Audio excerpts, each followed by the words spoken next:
Hvala svima koji verno prate naše emisije i žele da pomognu u radu naše produkcije. Nijedna zemlja nije tako skupo platila svoju slobodu kao Srbija. Kupite naše majice na sajtu balkaninfo.rs. Dobar dan, poštovani gledalci, u emisiji aktualnoj produkciji Balkan Info, ja sam Teša Tešanović.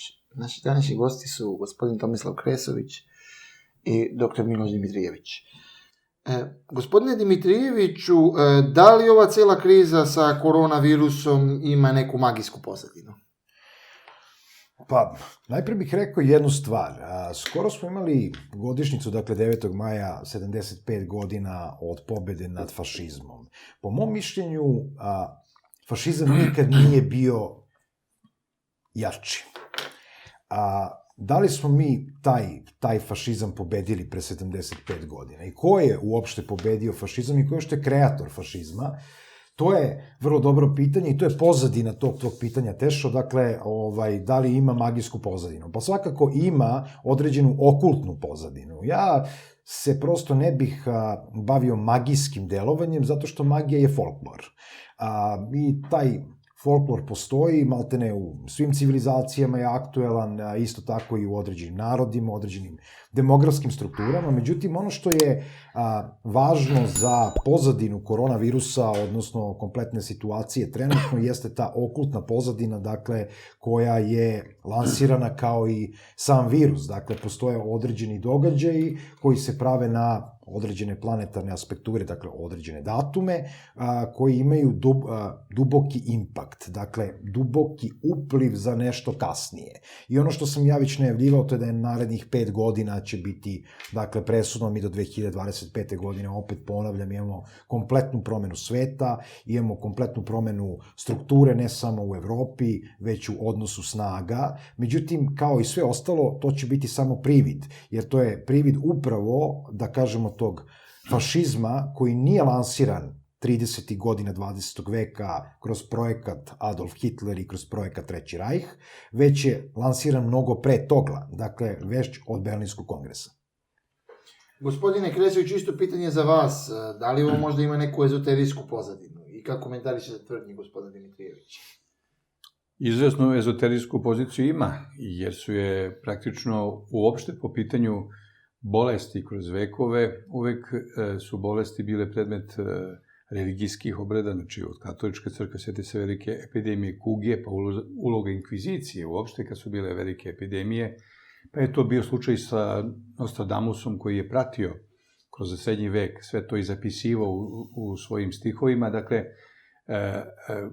to ima jednu vrstu ezoterije koja se zasniva na, u stvari, saznanju manjeg broja ljudi koji su dali zadatak većem broju naučnika da obave neki posao,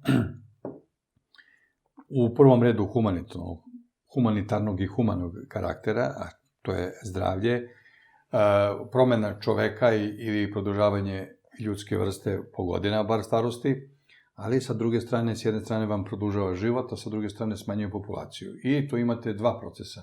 Produžetak života sa zamenom organa, znači stvaranje ljudi na nivou kiborga ili bioničkih nauka, a sa druge strane imate najavu smanjenja globalne populacije kroz određene zaraze, infekcije, glad, nedostatak lekova, nedostatak vode, i vi imate jednu vrstu nesklada jednog malog broja ljudi koji radi na stvaranju jednog vrlo novog sveta i imate jednog većeg orvelovskog dela poništavanje globalnog sveta. Tako da je ezoterija zapravo tu više u stvaranju jedne mistike, ne samo oko ovog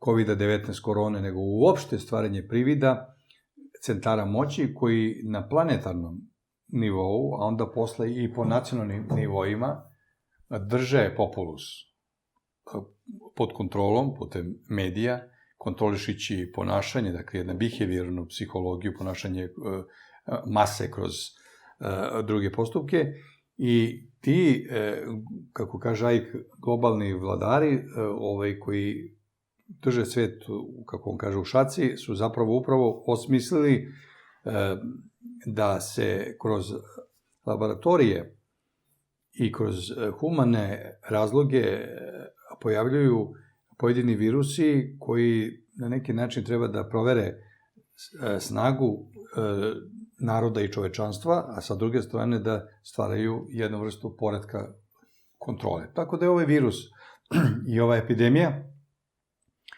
za koju kažu da još uvek nema ni vakcine, nema ni vizure kad će ona da se zaustavi, a u proseku svaka epidemija i najtežih bolesti traje 3-4 meseca i zaustavi se i pojavljuje se možda posle mnogo godina ili se ne pojavi ako ima određenog leka i vakcine. Očigledno je to sistem kontrole straha na globalnom svetskom nivou i kontrolisanje država i nacija i establishmenata. Vi zapravo imate situaciju da pojedinci koriste tu situaciju. Da li je to duboka država, da li je to Bill Gates, da li su i Kinezi i Rusi, znači svi zajedno u jednoj istoj retorti, svako na svoj način. Oni imaju zadatak da pre svega kontrolu nad ljudima. Ne toliko siromašenje i stvaranje mogućih kriza, nego kontrolu ljudskog društva i ljudske populacije. Smenjenje broja stanovnika, kontrolom ponašanja, zatvaranja unutar zajednica, sprečavanja kretanja i iščekivanja Mesije. Dakle, tako da, u stvari, i put za pronalaženje vakcine i za ovaj virus, korona, koji je SARS, zapravo je iščekivanje Mesije. I upravo zato i postoji taj mesijanski odnos, da se i kod nas ovde pojavljuje nemojte se grliti do 21. godine, nemojte se družiti, potpuna socijalna distanca, izolacija. To je zapravo otuđenje potpuno čoveka, od prirode i od onoga što radi.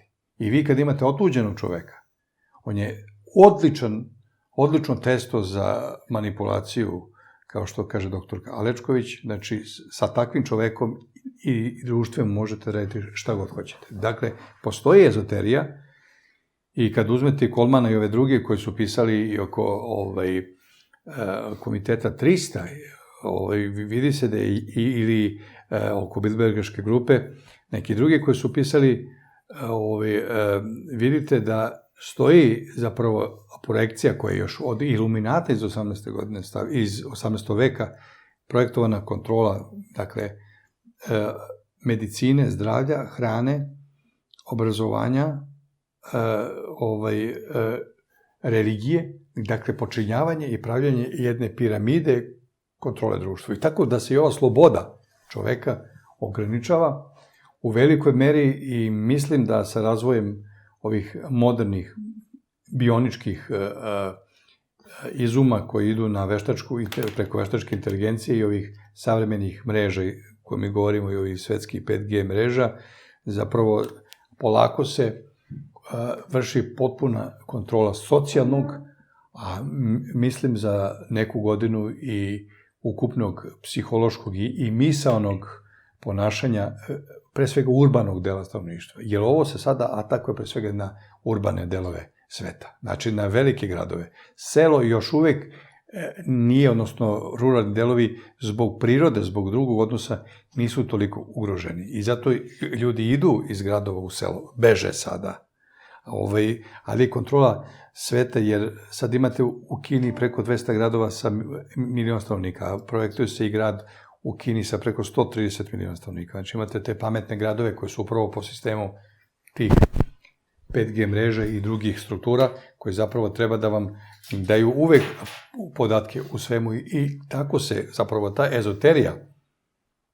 ezoterija, znači nešto mistično, tajanstveno, onda iz toga ide ovo čime se bavi dr. Dimitrijević, taj hermetizam ili magijska struktura, jer oni imaju želju da tu magiju moći i magiju tehnologije prebace kod običnog čoveka na nešto nestvarno, a nešto što konzumiraju. Dakle, oni stvarno kontrolišu sve te procese i žele da uopšte ne morate da imate vozačku dozvolu, da možete da imate samo kola, da sednete, da i kompjuter vozi za vas, ali je problem da li će voziti uvek tamo gde vi hoćete ili tamo gde neko kaže da treba da idete, dakle postoji to. Gospodine Dimitrijeviću, pominjali ste fašizam. Da li je na neki način i Hitler bio projektovan od strane ljudi koji vladaju ovim svetom? Da, ja sam nekoliko puta već pričao na tu temu. Znači, Adolf Hitler, austrijski kaplar, dakle ne Nemac, on je poreklom Austrijanac i četvrtinu Jevrejin. To je ono što se možda zna negde, a možda ne. Jeste bio samo zadojen određenim nemačkim nacionalizmom. Imao je taj ideal Parsifala, dakle, vaši gledaoci mogu da pronađu ideal Parsifala, dakle, šta predstavlja taj heroj okrug stola ili prosto nekakvog mita mača u kamenu. I način kako da uspostavi taj Treći rajh. Međutim, sam način finansiranja Trećeg rajha je ono što se besramno krije. Dakle, nije mogao Adolf Hitler sam bez bilo kakvih financija da prosto napravi ni svoju partiju, niti sam Treći rajh. I ono što sam već govorio da iza svega stoje cionisti, dakle, određen pokret koji se nakon Prvog svetskog rata seli u Sjedinjene Američke Države, jer je primoran da se seli, dakle, ortodoksni Jevreji izbacuju cioniste, dakle, one nevernike, iz Evrope, šalju ih da stvaraju svoju državu, evo vam Amerika, novi svet, i oni se jednostavno udružuju tamo, okupiraju kompletnu masoneriju Sjedinjenih Američkih Država, kao i neke druge redove i društva u Sjedinjenim Američkim Državama i ubrzo preuzimaju kompletan birokratski aparat. Ali nije to najvažnije, oni preuzimaju i finansije. I nakon toga jednostavno finansiraju Adolfa Hitlera i kompletan projekat Trećeg rajha. I nije Hitlerova ideja bila uništenje Jevreja u holokaustu, već njihova. Cionistička ideja je bila uništenje zato što su jednostavno hteli da vrate milo za drago i da jednostavno kapital koji su nosili ortodoksni Jevreji preuzmu. Što su i preuzeli na kraju krajeva i tada Sjedinjene Američke Države, dakle, nakon Drugog svetskog rata postaju cionistička tvorevina, grade Izrael kao drugu cionističku tvorevinu i jednostavno imaju određenu kolaboraciju kako sa katoličkom crkvom, odnosno rimokatoličkom crkvom, tako kasnije više sa protestantskom, tako da jednostavno to je linija kompletna. Sam Adolf Hitler je imao nekoliko svojih, ajde kažemo, ljudi koji su se bavili ezoterijom, kao što je Šper, potom Gering donekle, i koji su projektovali, dakle, na osnovu određenih astroloških podataka, izvesne stvari koje treba učiniti. Takođe, njegovi govori ličili su više na magijske rituale, dakle, imamo Feniksa, podsjetiću da Feniks kao simbol jeste ptica koja se rađa, dakle, sagorevanjem ponovo iz pepela, dakle, predstavlja tu neku rehabilitaciju i rajhu u osnovi.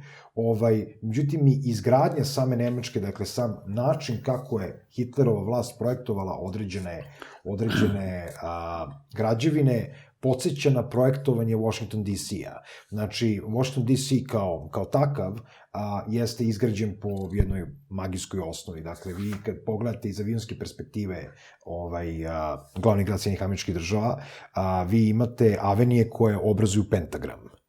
Takođe, na 5 ključnih tačaka nalaze se 5 ključnih građevina.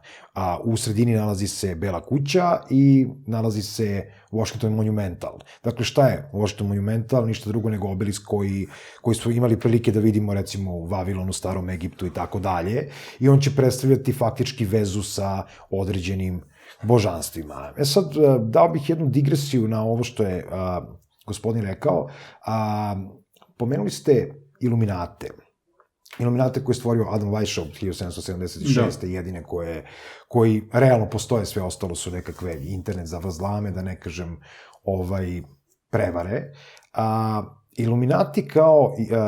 Iluminati su hteli da, odnosno Adam Weishaupt je hteo da prosto vrati stvar na još zdravu konfiguraciju. Jer nezdrava konfiguracija mind control i kompletno kontrole društva i kontrole čoveka počinje sa kanonizacijom, stvaranjem monoteističkih religija. Dakle, judeo-hrišćanstvo islam, sve što je monoteizam kao takav je jedna neprirodna situacija.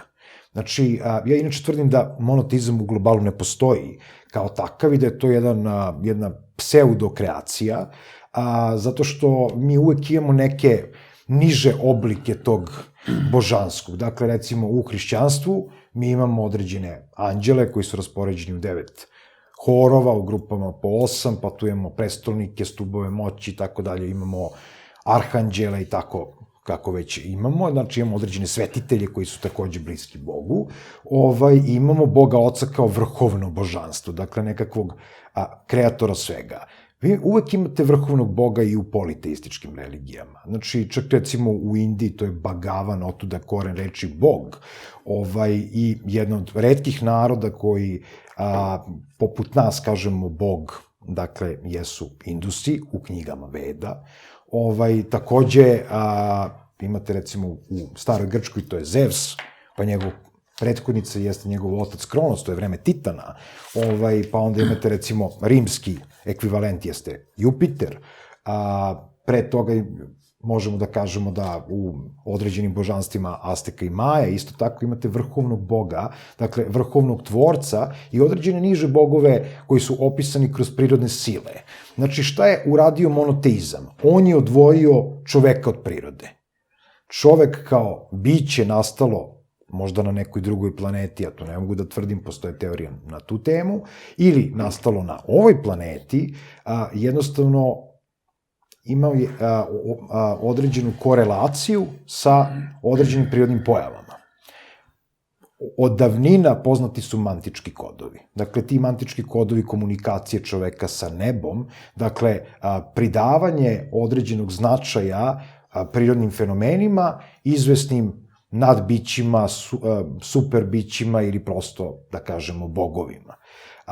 Monoteizam je učinio potpunu kontrolu, odnosno kanonizaciju.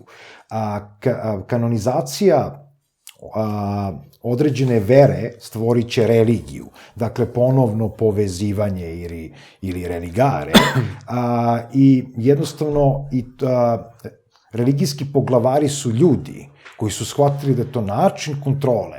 Naročito to imamo uobličeno kroz rimokatoličku crkvu, takođe kroz protestantsku, kasnije kroz luterijansku. Zašto imate tolike podele crkava? Pa zato što je to preraspodela moći. I preraspodela moći, čak i u islamu postoje podele, dolazi od toga da se ljudi kontrolišu. Dakle, da jednostavno imate politiku, imate ekonomiju, s druge strane i način kontrole zastrašivanjem. Mislim da imamo neku novu vrstu religije. Znači, ovaj sistem COVID-19 lansiran kao, može se reći, neka vrsta virusa koja, eto, sigurno je napravljena u nekoj laboratoriji ili izmenjena u nekoj laboratoriji negde, jer postoje nekoliko vrsta, dakle ne može tako brzo da prosto mutira, to nije karakteristika koronavirusa, po svim epidemiolozima i dakle postoje i određene tendencije da ona ima određene strukture, delove, fragmente HIV-a i tako dalje.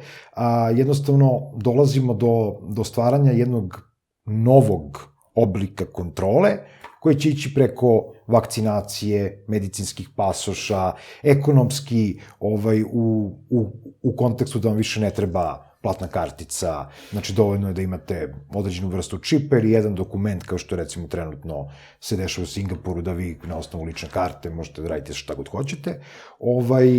Tako da, pogrešno shvatanje određenih grupacija, kao što su bavarski iluminati, je takođe lansirano upravo od strane onih koji kontrolišu čitav proces i čitav svet.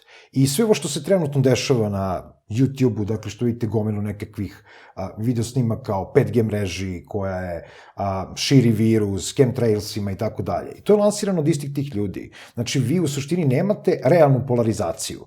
To je identična priča. Znači, najbolji sistem ajde kažemo, u nekom obliku bezbedonosnih službi bio je da pustite poluinformaciju. Dakle, pustite kontra poluinformaciju. Znači, ne zasnovanu na određenim činjenicama i pritom vidite kako će vam se ta poluinformacija vratiti.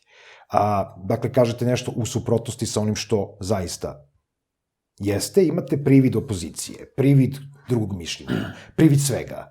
I u tom trenutku povratka svega toga vi dobijate nonsens. 5G mreža stvara širi koronavirus, ubija naš imunosistem. Onda jednostavno dolazimo do većih hipoteza. Elon Musk lansira satelite, ti sateliti truju planetu Zemlju, utiču na biopolje, na EMP, na šta god, jednostavno potpuno je čovečanstvo izloženo tome. I sad daj vakcine. To je način kontrole i to je kontrola koja je uspostavljena još sa stvaranjem monoteističkim religijama. Pre svega kontrola je uspostavljena djelovanjem i iluminata i drugi koji su sebi stavili da su Bogov čovek. Znači, sa pravilima kontrole, obrazovanju, zdravstvu, medicini, poljoprivredi, posebno medijima, oni su, dakle, uspostavili taj jedan sistem, piramidalni sistem koji funkcioniše od 18. veka do danas. Posebno još kad se uzme vreme prosvetiteljstva, dakle, od Voltera i Dekarta, posebno tumačenja Spinoza i tako dalje. No, vratio bi se prvo na onaj segment oko drugog svetskog rata.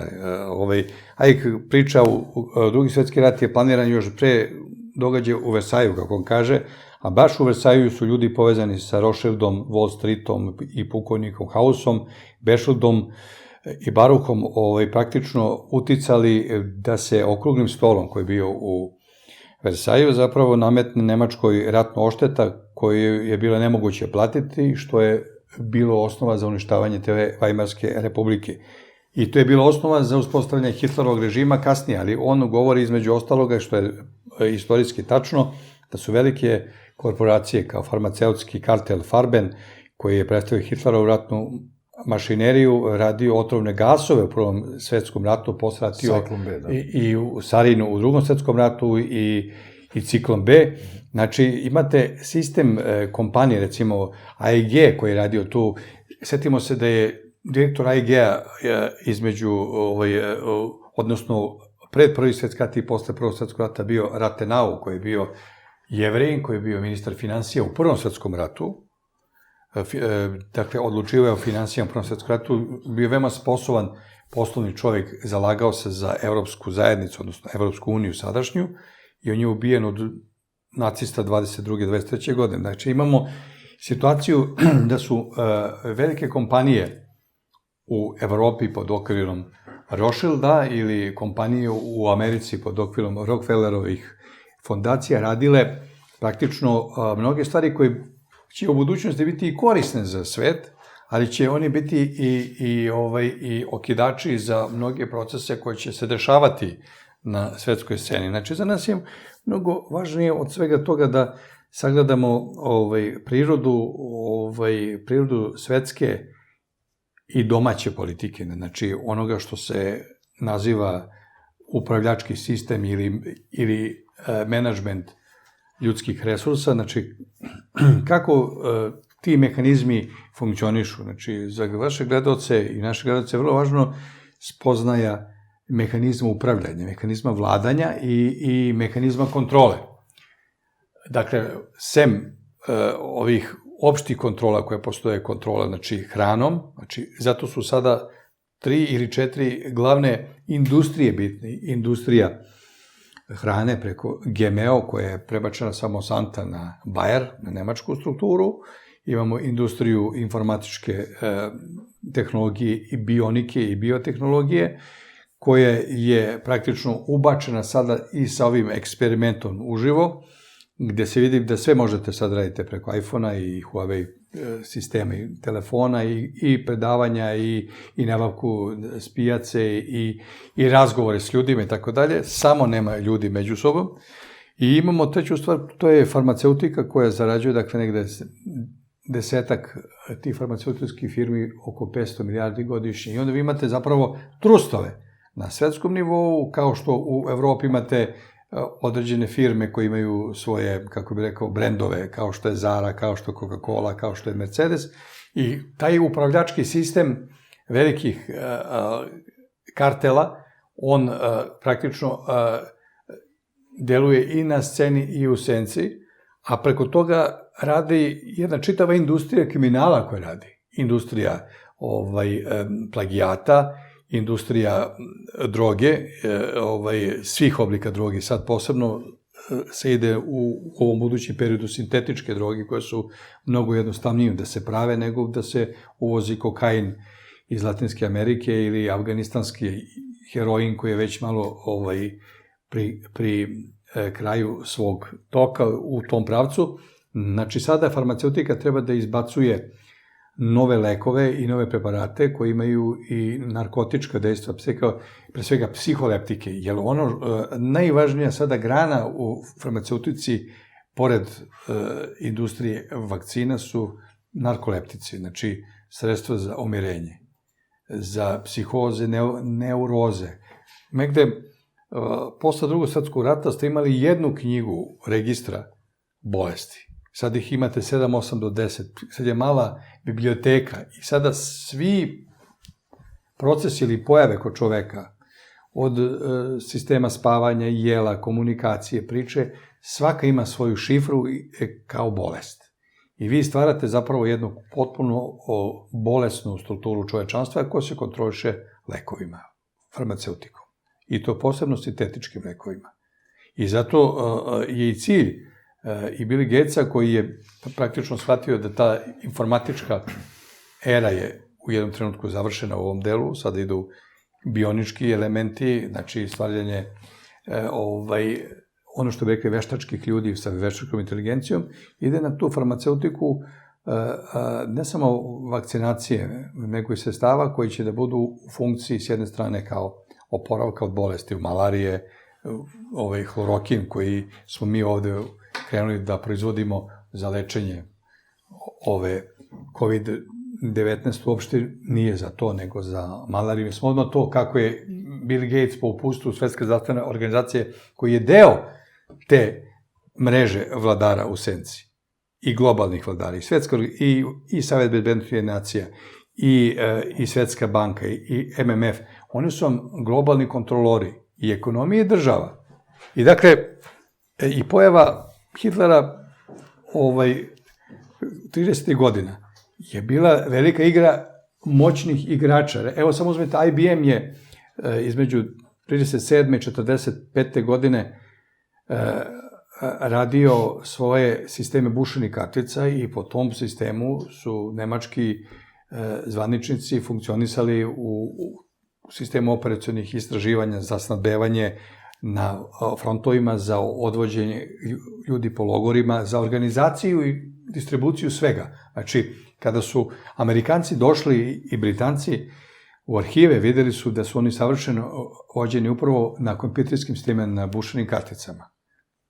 Nemačka je imala reality program, Hitler je imao 37. 38. nedeljno popodne. Čak pre nego što su Amerikanci imali su televiziju u boji. Znači, Philipsovi sistemi su radili. Znači, Hitler je za taj period uz pomoć krupnog kapitala u Nemačkoj i Americi preko Forda. Fordova stipendija postoji i Ford je prve automobile, ove male, kao što je Hitler radio Volkswagen, to je radio Ford ranije. I Fordova metoda je išla sa Volkswagenom. Dakle, suština te pokretne trake, on je bio glavni kreator organizacije rada u Nemačkoj i pokretne industrije. Dakle, čitava organizacija sveta, da se prisjetimo nacističkog pokreta, pre svega koji je izrastao iz NNRB i organizacije koja je išla preko časopisa Zenit, koji je išao 20. godina astroloških.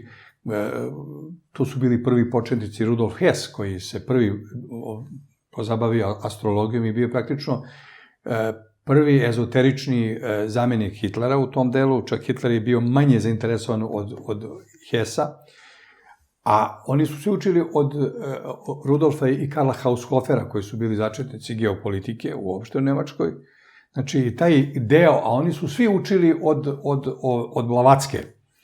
Blavatska je inače još krajem 19. veka predvidela i upozorila Mihajla Obrenovića za mogući atentat u 19. veku i taj sistem teozofije koji je išao sa Rudolfom Steinerom, dakle, tom jednom... Koji se završio sa Rudolfom Steinerom, to. I, znači, taj jedan gde upravo Nemačku je i mogla da spasi ta ezoterična, mitološka, mitomanska priča o Nibelungima, o vitezovima, o tevtoncima. Znači, taj jedan poraz koji su oni imali, jedna zemlja imperijalna, koja je praktično držala četvrtinu ili trećinu sveta do Prvog svetskog rata, odjednom pada skroz. I morali su da pronađu izbavitelje. Ti izbavitelji su upravo bili dve velike porodice, znači Rothschild i Rockefeller, koji su sa mrežama svojih ljudi u Nemačkoj smatrali da je Nemačka mora da se izdigne, da se podigne i da se napravi novi evropski projekat. Taj novi evropski projekat već 19. godine u Americi sa stvaranjem i u Britaniji sa stvaranjem svetske politike i komiteta za proučavanje sveta, znači da su bili mnogi uglednici. H.G. Wells, pisac knjige Rat svetova, su bili prvi ljudi koji su govorili o svetskoj vladi. Znači već odmah posle svetskog rata, prvo velikog rata, se otvorilo pitanje svetske vlade. Društvo naroda. I društvo naroda, tako dalje. I Hitler je zapravo video tu šansu sa drugom stranom medalje, sa Staljinom u vreme bolševizma, dakle, da raspodele svet na američki svet, zapadni, liberalni, na taj liberalno-nacionalni svet koji je bio u okviru fašizma i nacionalno-komunistički svet. I stajao je daleki istok koji je bio predmet istraživanja i jednih i drugih i trećih, to je izučavanje Japana i Kine. Tibet. Pre svega Tibeta. I kad su Himmlerovi stručnjaci odlazili, su imali potrebe ne da samo uče ono što se zove izučavanje anatomije i antropologije, budući eugenike, nego da skupljaju ta znanja, tibetanska znanja i za tu priču o svastici, kukastom krstu kao obnoviteljskom sistemu energije. I Hitler je pomešao na svojoj zastavi, pomešao je... Okrenuo je. Ali zašto? Vi ćete objasniti to. Znači, čitav pokret za preokret, kao što imate sada u ovoj našoj politici, ja mislim to je Veselinović je bio poslanik je zvao... Najbolje se ne govori ima pokret za... Ne, pokret za preokret se zvao. Znači, oni su preokrenula se ta svastika i to je bio generalni novi pokret koji je trebao da integriše energiju nacije sa mističkim snagama. I nije čudo što je Wilhelm Reich, psihoanalitičar, Freudov učenik, kad je pisao knjigu Masovna psihologija fašizma, upravo analizirao taj seksualni i socijalni odnos stanovništva i radništva, pošto u to vreme u Nemačkoj 20. godina su bile, u stvari, dominantne su bili komunisti, socijalisti, demokrate, pa na dnu su bili nacionalisti, odnosno budući nacionalsocijalisti ili nacisti. I vi ste praktično iz rote priče, iz crvene priče, to je i ona himna Horst Wessel upravo nastala zbog velikog onog puča koji je bio 20. godina u Nemačkoj, znači ta njihova neformalna himna nacističke Nemačke je isto kao što je bila internacionala za Kominternu, otvorili su priču nove energije. Ta nova energija je bila praćena, nacistička nova energija je bila praćena najviše u Sjedinjenim Američkim Državama i Velikoj Britaniji. Pa te posle u Francuskoj sa francuskom akcijom. Znači, Amerikanci i Britanci su bili praktično najveći podržatelji nacizma.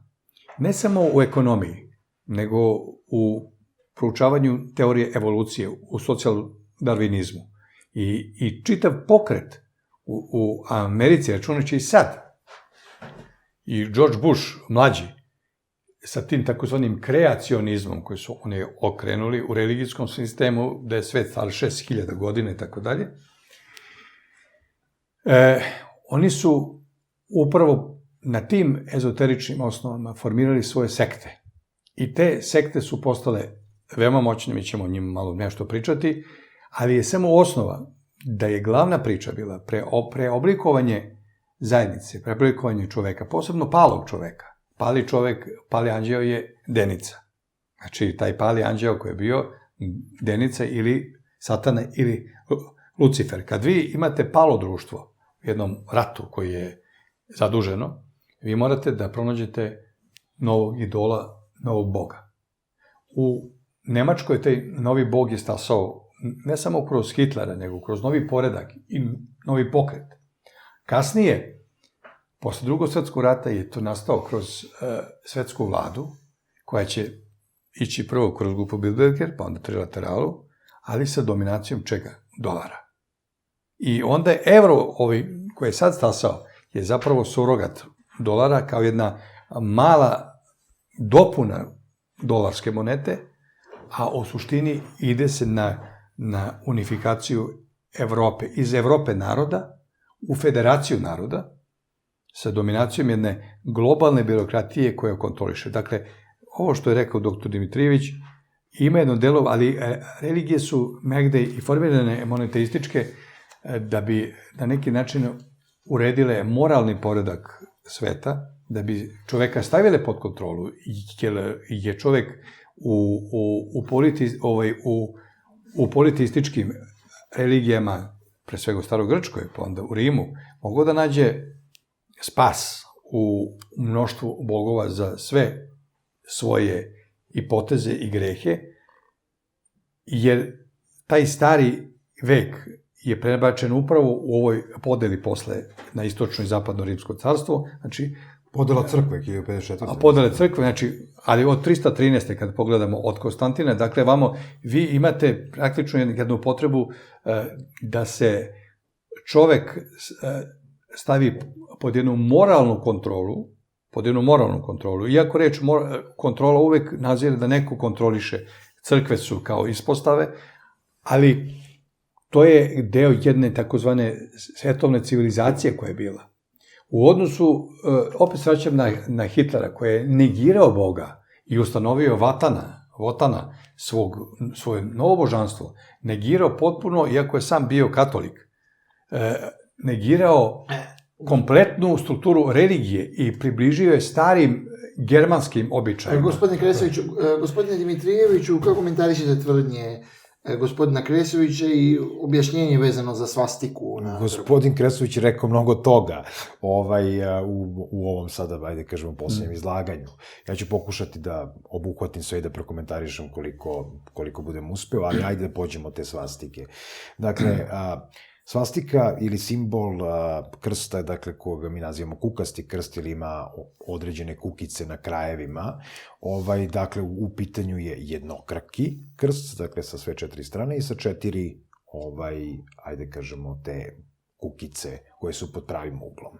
A on će predstavljati ajde kažemo, starom Egiptu najpre će se javiti kao Wheel of the Year, odnosno točak godine, koji će prikazivati, ajde kažemo, značajnih 4, odnosno 8 solsticija, odnosno 4 glavne solsticije, dakle početak godišnjih doba i nekakav prirodan kalendar, i one kukice će predstavljati 4 koje će predstavljati te polovine, pa samim tim 4, odnosno 8 strana sveta, odnosno 4 glavna gradivna elementa, vatra, voda, zemlja i vazduh, i polarizaciju istih, dakle, tendenciju mešanje sa drugim elementom, aktivni sa pasivnim, i sama svastika će kasnije, dakle, kroz Vavilon, pa kroz stari Egipat doći do Indije, i u Indiji će isto tako, to je civilizacija koja je bila bliska, predstavljati ništa drugo nego upravo taj točak kreacije, točak kreiranja sveta, odnosno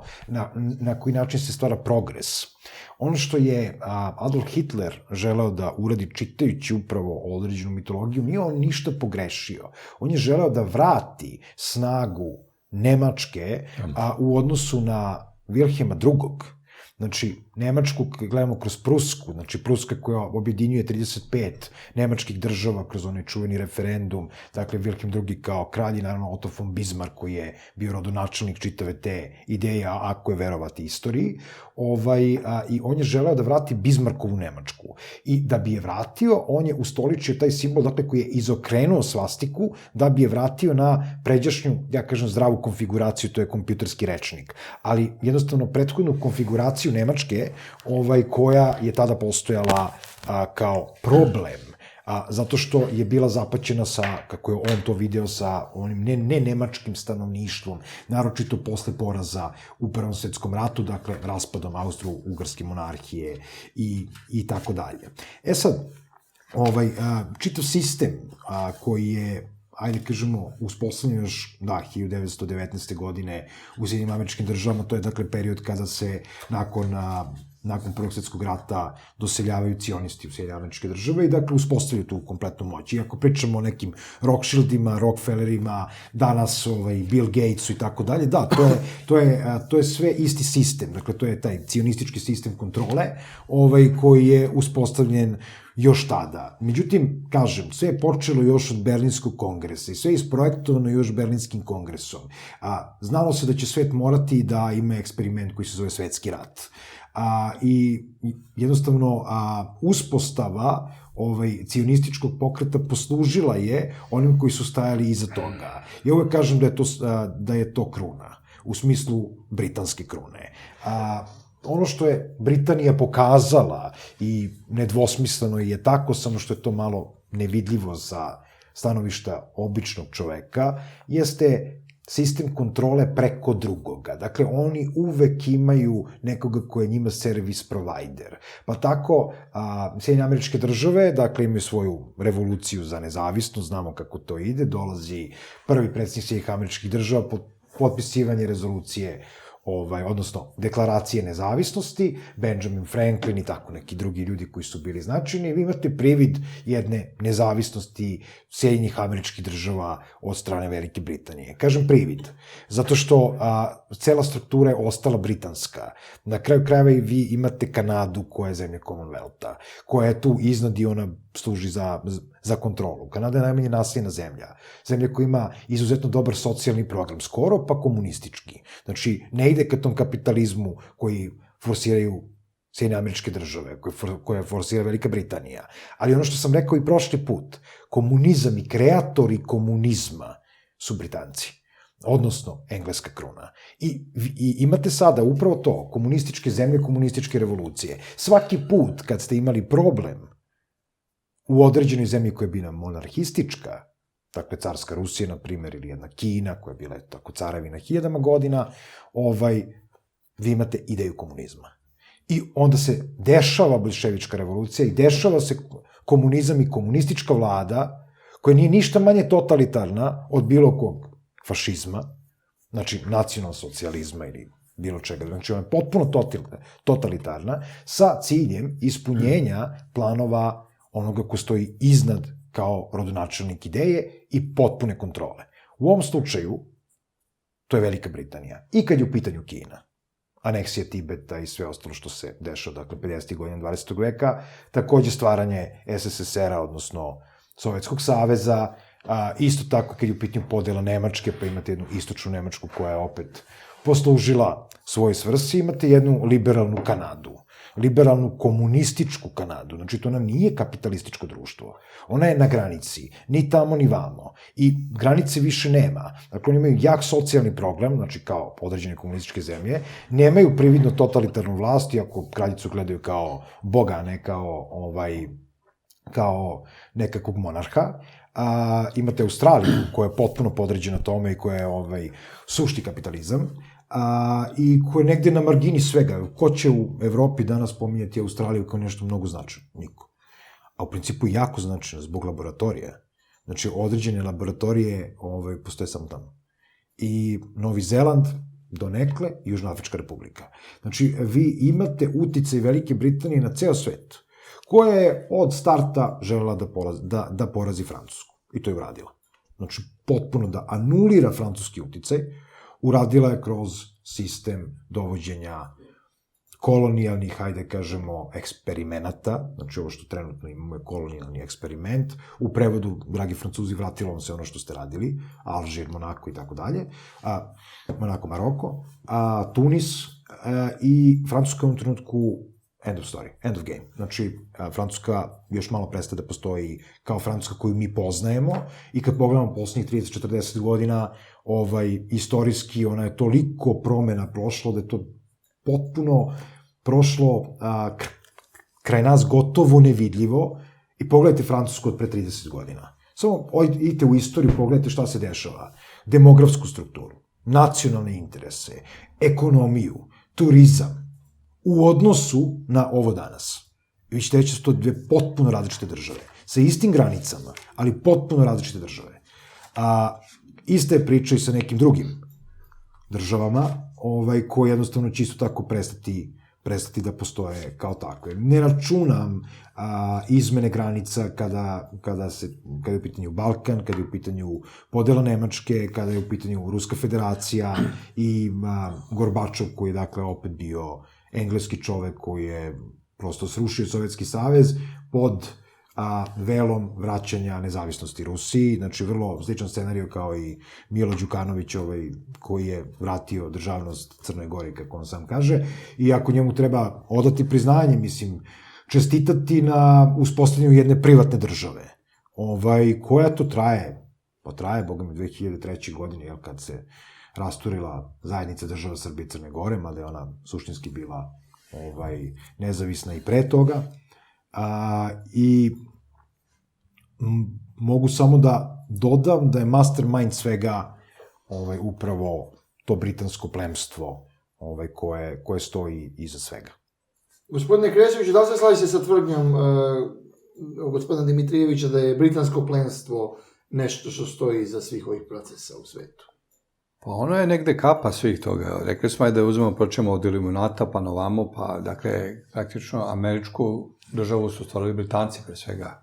Tako je. U osnovi, znači, i rat koji se vodio u 18. veku između Britanije, Francuske, koji su imali svoje kolonije, i onih, što bih rekao, došljaka koji su formirali sve to, to vidimo u filmu Patriota sa Mel Gibsonom, jedna karikirana stvar se, ali ne, to je 18. vek, ne 19. građanski rat njihov, znači, vidite da je jednostavno čitava ta, u stvari, arhitektura i stavljena na teoriju dominacije, znači, kao jedna vrsta, što kaže onaj Brzezinski, šahovskog polja, i vidite ko gde ima šapu je stavio i karte, znači, za resurse.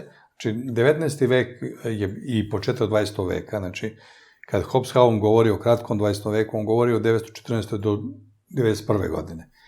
I po njemu, a sve se više potvrđuje da je to tačno, 21. vek je počeo 1991. godine. Ne samo kad je George Bush obelodanio novi svetski poredak i tako dalje, nego kad su ukupne prvim zalivskim ratom. Tehnološki i prvim zalivskim ratom, to je kad pričamo o ratu. Pričam i sa tehnološkim stvarima kad su krenule priče i oko mobilnih telefona i interneta u širem delu 1991. godine, sve to je krenulo sa jednim masovnim tokom i CNN televizijom, je sad svaka država ima svoj CNN. U Srbiji je to Pink. N1. N1 i Pink, recimo, one su CNN. Obostrane i tako dalje, koji imaju na svaki pola sata, po pola sata vesti. I vi piše tamo 2 minuta, oni budu po 15 minuta, znate. Jer to je cilj, kao 2 u 1, znači, imate bombardovanje informacijama, znači, ono što je doneo drugi svetski rat je doneo moć medija i moć manipulacije, manipulativne reči. Doneo je tehnologiju, znači, posle drugog svetskog rata je bila nuklearna tehnologija i nuklearno oružje kao pretnja. Kraj 20. veka je doneo jednu priču o raspadu sistema, odnosno o pobedi kapitalizma u odnosu na ono što je Fukuyama pogrešio u knjizi Kraj istorije. Imamo Huntingtonovo proučavanje, znači sukoba civilizacija i ovoga što će nam predstaviti na globalnom nivou ratove u Iraku, u Siriji, Libiji, Afganistanu i velike seobe naroda koji će tek doći iz Saharske Afrike zbog gladi. Pretpostavljam da će to biti u narednih nekoliko godina. Desetine miliona ljudi će iz postsaharskog dela Afrike krenuti u migracije prema Evropi i to će biti mnogo veća kriza migrantska nego što je sada iz Sirije, Libije i Iraka. I imamo tu praktično jednu dominaciju medijske informacije koja magijskim sredstvima deluje, sad ide preko društvenih mreža, preko interneta, ide preko globalnih televizijskih stanica i tako dalje, štampa sve više odumire, znači pisane novine polako odumiru, ali će se zadržavati kao jedna vrsta standarda političke moći establishmenta i žute štampe koja deluje kao tabloidna da bi zapravo pokrila deo mozga koji se naziva praznina, jer tabloidi treba da popune prazninu u ljudskom mozgu sa onim stvarima koje su banalne, ali po sistemu hleba i igara. Znači, tabloidi su mediji za strategiju hleba i igara, znači za jednu zabavu miliona, dok se krupne stvari dešavaju, plasiraju se tabloidi svuda po svetu. Znači, i imamo sada New Age, tu novu religiju tehnike, scijentističku i tehnologije. Znači, ne toliko samo nauke, nego primijenjene nauke kroz tehniku, odnosno kroz tehnologiju. I sad se praktično otvaraju se pritovi novog božanstva verovanja u moć informacije, prenosa informacije i usvajanja te informacije. Znači, moć informacije, znači da je to emiter koji emituje, kako se prenose ta informacija i kako se ta informacija transformiše u mozgu, odnosno u stvaranju onoga što bih rekao mnjenju kod ljudi, kod naroda. I onda se tu oblikuju politike. Evo, mi imamo jednu situaciju, sad smo bili u ovih 50 dana u nekom vanrednom policijsko-vojnom stanju. Tako je.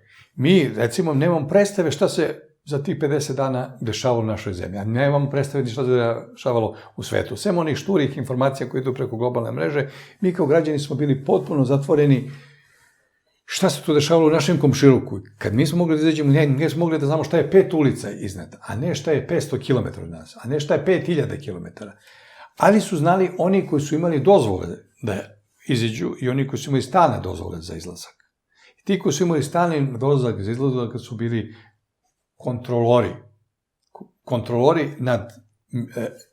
nad plepsom, odnosno nad stanovništvom, kontrolori koji su imali mogućnosti da znaju koje robe idu kroz Srbiju, koje stanovništvo prelaze preko Srbije i šta se uopšte dešava. I šta se instalira po Srbiji, i koja je tehnika i koja je tehnologija, i šta uopšte postoji. Tako da, ali to nije samo Srbija, to je na globalnom nivou tako. I vi ste dobili priliku na jednom velikom prostoru čovečanstva da se svi ubace u zidove, u stanove, da se izvrši brainstorming. Da se izvrši brainstorming. Tako je, da se praktično izvrši kompletna kontrola i mozga i ponašanja, da se ljudi... Mind control, brainstorming je marketinška tehnika. Tako je. Znači, to je marketinška tehnika, takozvana oluja ideja. Oluja ideja, da te počine u tvojoj priči gde je najbolje ti da ostaneš kod kuće. A ne, to je mind control. To je, da ostaneš kod kuće, da ima sistem ideja koji će te poboljšati tvoj život u zatvorenom prostoru, da nemaš susreta ni sa kim, da je najbolje biti kao što obežite od svih ljudi, da je to u stvari jedna preporuka za buduće vreme, preporuka za buduće stanje, a da će ovi vladari koji upravljaju svetom, u svakoj zemlji pojedinačno, imati neograničeno vreme i neograničeni prostor za svoje poteze. To je sprečavanje i pobune.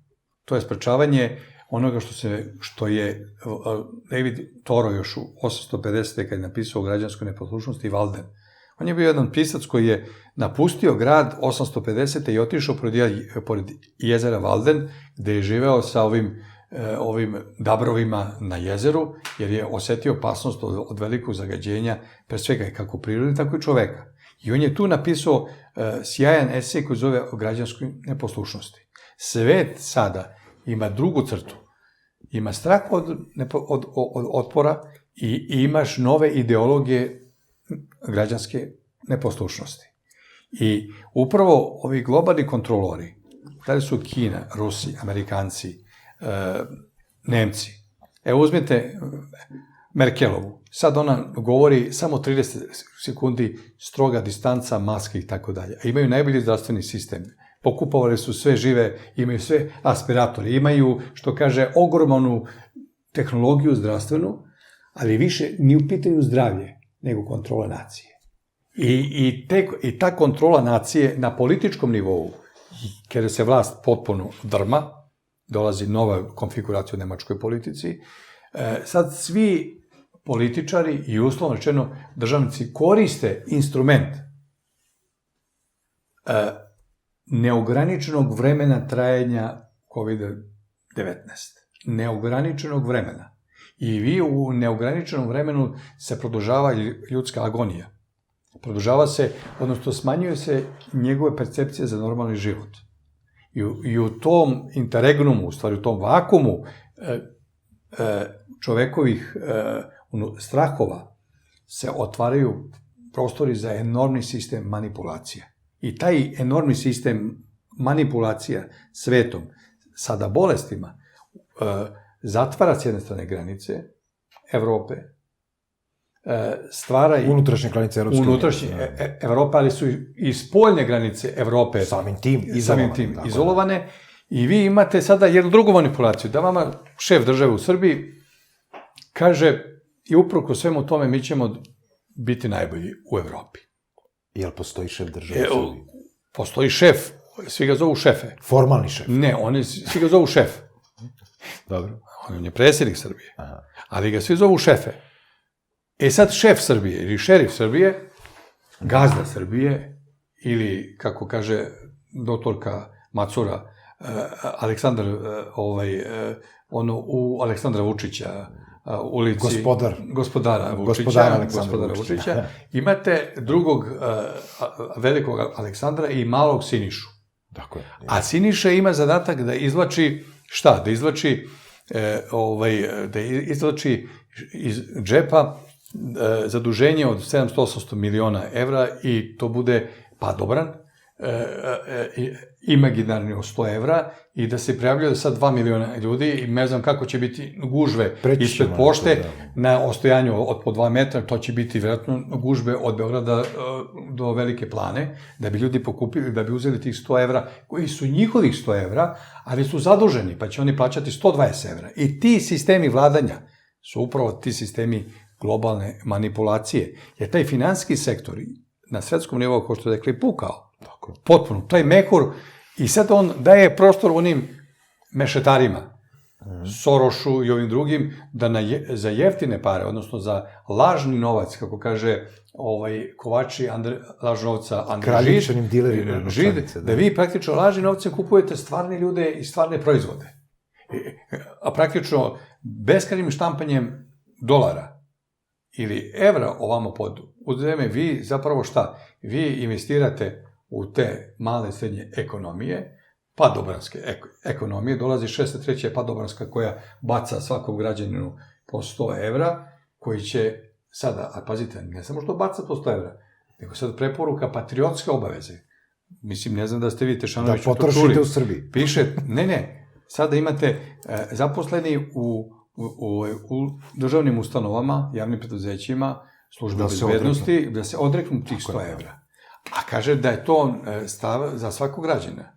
A patriotska obaveza da potpišete da se vi odrečete tih 100 evra. Kome ti idu 100 evra? Tih od onih koje treba da se odreknu. A podignuti je taj kredit. Znači, taj sistem, to je sistem, u stvari, sajentološki sistem.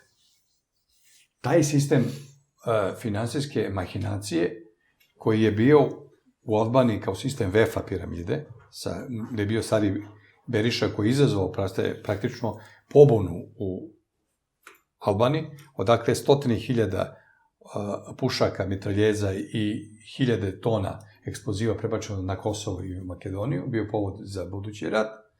I imate sajentološke sekte koje su bile u Mađarskoj i u Nemačkoj, koje su zabranjene. Ali u Srbiji su bili osnivači tih sajentoloških grupacija, ljudi oko Mlađana Dinkića i Labusa. I sekta ekonomska G17+, koja upravo miriše na te tehnokratske strukture tajnih društava, je organizovala slom jedne ekonomije, liberalne ekonomije, A Siniša Mali je prodavao železare i firme za 3 evra. I to je njegov najveći doktorat. Znači, to je njegov najveći doktorat za 3 evra. Kako prodati fabriku za 3 evra? Za 3 evra. I sad on izlazi sa klikom da vi date podatke, a kad ukucate tamo, kaže zauzet sistem, ne možete da idete da pristupite. I to je ta jedna, u stvari, vrhunska alhemija. To je magija. To je magija, u stvari... Ne, nije to magija. To je magija Gospodine Kresoviću, to je šarlatanstvo. Ne, vidi, to je magija za narod. To je magija za narod. Gospodine Dimitrijeviću, kažete da to nije magija. Ne, nije. To su mađioničarski trikovi. Da, to je... Hudini. Pa, tako. Hudini je bio ozbiljan iluzionista. On David Copperfield. I on je ozbiljan iluzionista. Ovo je na nivou Big Lale pa na niže. Znači, bukvalno, uz dužno poštovanje Big Laleta, ali i Big Lale pa na niže... Možda bi bio čak i bolji, znate, jer je ipak u vreme Arkana je pravio čuda. Pa dobro, u vreme Arkana je sve bilo čudo. Sve što se napravilo je bilo čudo. Uglavnom je to bilo vreme destrukcije, ne kreacije. Znači, u tom vremenu dok je Željko Ražnatović bio živ, komandant Tigrova ili... A to je postao Stasto i Željko Mitrović, isto, jer su dva Željka radili, jedan bio ratnik, drugi medijski mogul, koji je sad postao stručnjak za ove vizire, za zavarivanje, doktor ozonizator, za ozoniziranje i tako dalje. Znači, oprostite, samo još ovo malo. Znači, suština čitave priče, znači, to je magija za narod. Ovo što kaže, magija koja ima više elemenata šarlatanstva, mađioničarskih trikova, da. Trikova. I sad vi sa tim sistemom stvarate ubeđenje da će Srbija biti najprogresivnija u vremenu kada se ozbiljne velike ekonomije ljuljaju i kad su pale na koleno. I sad očekujete da će Srbija cvetati i iduće godine imati visoki rast, a ocena im je MMF-a, pazite, organizacije koja štimuje sve moguće rezultate, koja je znala tačno za krizu u Grčkoj, koja je projektovala raspad grčke ekonomije i bogaćenje 500 vrlo moćnih Grka koji su zadužili 70% njihovog duga. 500 Grka su zadužili 70%. Znači, ovdje imate sada problem te takozvane ološokratije, koja je vezana za političku grupaciju i onda imate velike političke prevare. A najveća politička prevara je da vi kažete epidemija je pri kraju, izborne radnje su u toku, a posle izbora ćemo da vidimo možda ako treba uvesti ponovo vanredno stanje da bi smanjili pritisak građana koji se osvešćuju u odnosu na vlast. Ja bih krenuo, ajde da pođemo od početka lansiranja COVID-19.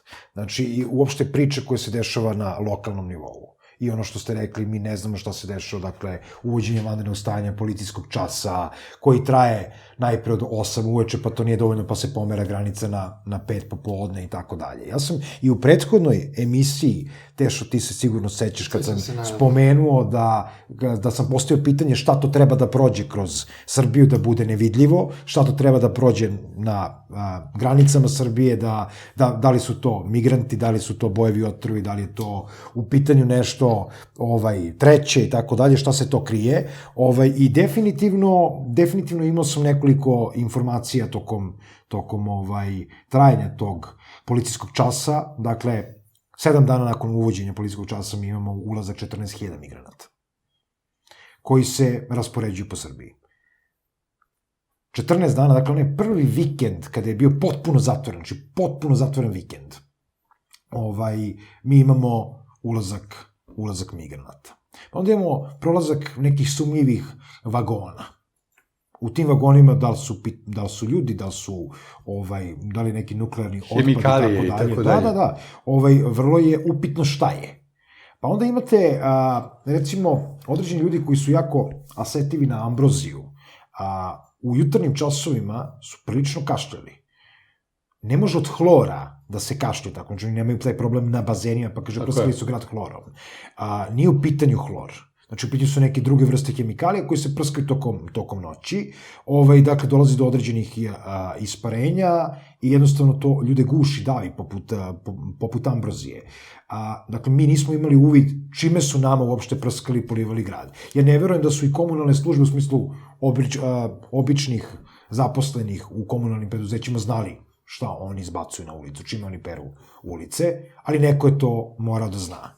I neko je to platio. I u krajnjem slučaju platili su građani ove zemlje. Znate li u kojoj državi smo još imali jednog velikog i jednog malog? Franačkoj. Imali smo Karla Velikog i Pipina Malog. I Pipina Malog. Tako je. Dobro, ovo je zbog Pipe ili zbog... Pa da kažem, nisam siguran, ali Pipin Mali je bio... Poštar. Tako je, poštar i na neki način Karlu Velikom, odnosno toj skupini... Dao do znanja. Da. Tako da, i on je služio samo za uspon franačke ekonomije. U ovom slučaju mi imamo Sinišu Malog koji jednostavno priča o porastu srpske ekonomije, onda imamo Aleksandra Vučića koji takođe na neki način govori istinu, a sad ću da vam objasnim na koji način. Znači, vi imate jednu nemačku ekonomiju koja je bukvalno ovde. Tu je negde. I ona je vrh ekonomije Evrope. I sad, kriza sa COVID-om, 2 meseca ne radi nemačka privreda i logično je njihov pad ovde. Zato su se Nemci pobunili pa izašli na ulice. Zato što jednostavno ne mogu više da izdrže. U Sjedinjenim Američkim Državama vi imate otpuštanje 20 miliona ljudi. To je strašno. Ali, jednostavno, to je sistem filtracije. Znači, nemačka ekonomija odavde pada ovde. A srpska ekonomija koja je ovde, ona je tu već poražena, pa ona ne može dalje od zemlje, što kažem. I onda je logično prizemna Srbija. Da rast sa zemlje, taj stepenik, bude najveći u odnosu na prethodno stanje. Jer nemačka ekonomija u prethodnom stanju bila ovde, pa je pala, opet je iznad srpske ekonomije i njihov rast je opet minus, jer ne mogu da dosegnu ovo. A Srbija šta god da dosegne, bit će najveća. Prizemna Srbija koju vlada pozemna Srbija. I Vučić je tu u pravu, on nije rekao, on ništa nije slagao. U smislu, naša ekonomija će biti najjača u 2020. i 2021. Da, u kom kontekstu? Najveći rast i on ništa drugo nije ni rekao. Međutim, srpska ekonomija de facto degradirana Sinišom Malim i određenim ekspertima koji vode tu ekonomiju u potpunu propast, uključujući Aleksandra Vučića i Anu Brnabić i kompletnu tu vladu koja napravno i nije vlada, to je skupina marioneta, klovnova, šarlatana i korisnih idiota, koji jednostavno su poslušnici. Oni su poslušnici, treba da urade šta treba da urade i to je negde plaćeno. Sad opet do mene dolazi informacija tokom vanrednog stanja o isplati 30 milijardi eura za ulazak 300.000 migranata do kraja godine, za preuzimanje određenih migranata iz Evrope, koje jednostavno ne želi Evropska unija, Srbija ima obavezu. I, znači, ulazak migranata u Srbiji, migrantu daje jedan papir, pa daje određene povlastice, pa daje određene povlastice poštanske štedionice, kartice i tako dalje. I, dakle, oni dobijaju samim tim jedan status. Od 300 do 500 evra imaju mesečnu prinadležnost. Tako je. Što u principu nema naš radnik. Evo, vi naš radnik radi za 200 evra, oko 25.000. Prosečna plata u Srbiji kažu da je 420 evra, ja kažem nije. 370 evra može biti prosečna plata. Minimalac iznosi negde oko 260 evra. Tako je. Kad pričamo o netu, znači ne o bruto, i to treba razdvojiti. Ne pričamo o porezima i doprinosima. Dakle, mi imamo situaciju u kojoj se nama predstavlja da je jednostavno Srbija ta koja je dobro reagovala na pandemiju. Da vam kažem nešto, neosporno je postojanje virusa. To smo utvrdili, on postoji. U kom obliku postoji, to će biti definisano. Ja to ne umem da kažem, nisam stručnjak u tom domenu. Međutim, u odnosu na kompletnu Evropu, pa i na Srbiju, u odnosu na ceo svet, tako reći, virus je bio test drive. Dakle, imamo testiranje reakcije. Znači, kako koja država reaguje u odnosu na krizu, da bi sutra, izazivanjem drugih vrsta krize, mi znali mehanizme, znali automatizam funkcionisanja država i određenih državnih struktura i videti koje državne strukture rade koje ne funkcionišu, da bi sutra određene snage gađale upravo te strukture. Dakle, da bi imali potpunu kontrolu nad običnim stanovništvom, ali i nad institucijama. Jer u ovom trenutku evropske institucije su potpuno kontrolisane. Međutim, postoje zemlje koje su mimo Evrope, poput balkanskih zemalja, određenih balkanskih zemalja, koje treba staviti na neki način u kalup. I onda ta strategija proširenja Evropske unije, koja se nikada neće desiti, jer Evropska unija se sigurno raspada, dakle, ona je već sada pred raspadom, ona je počela se raspada formiranjem eurozone.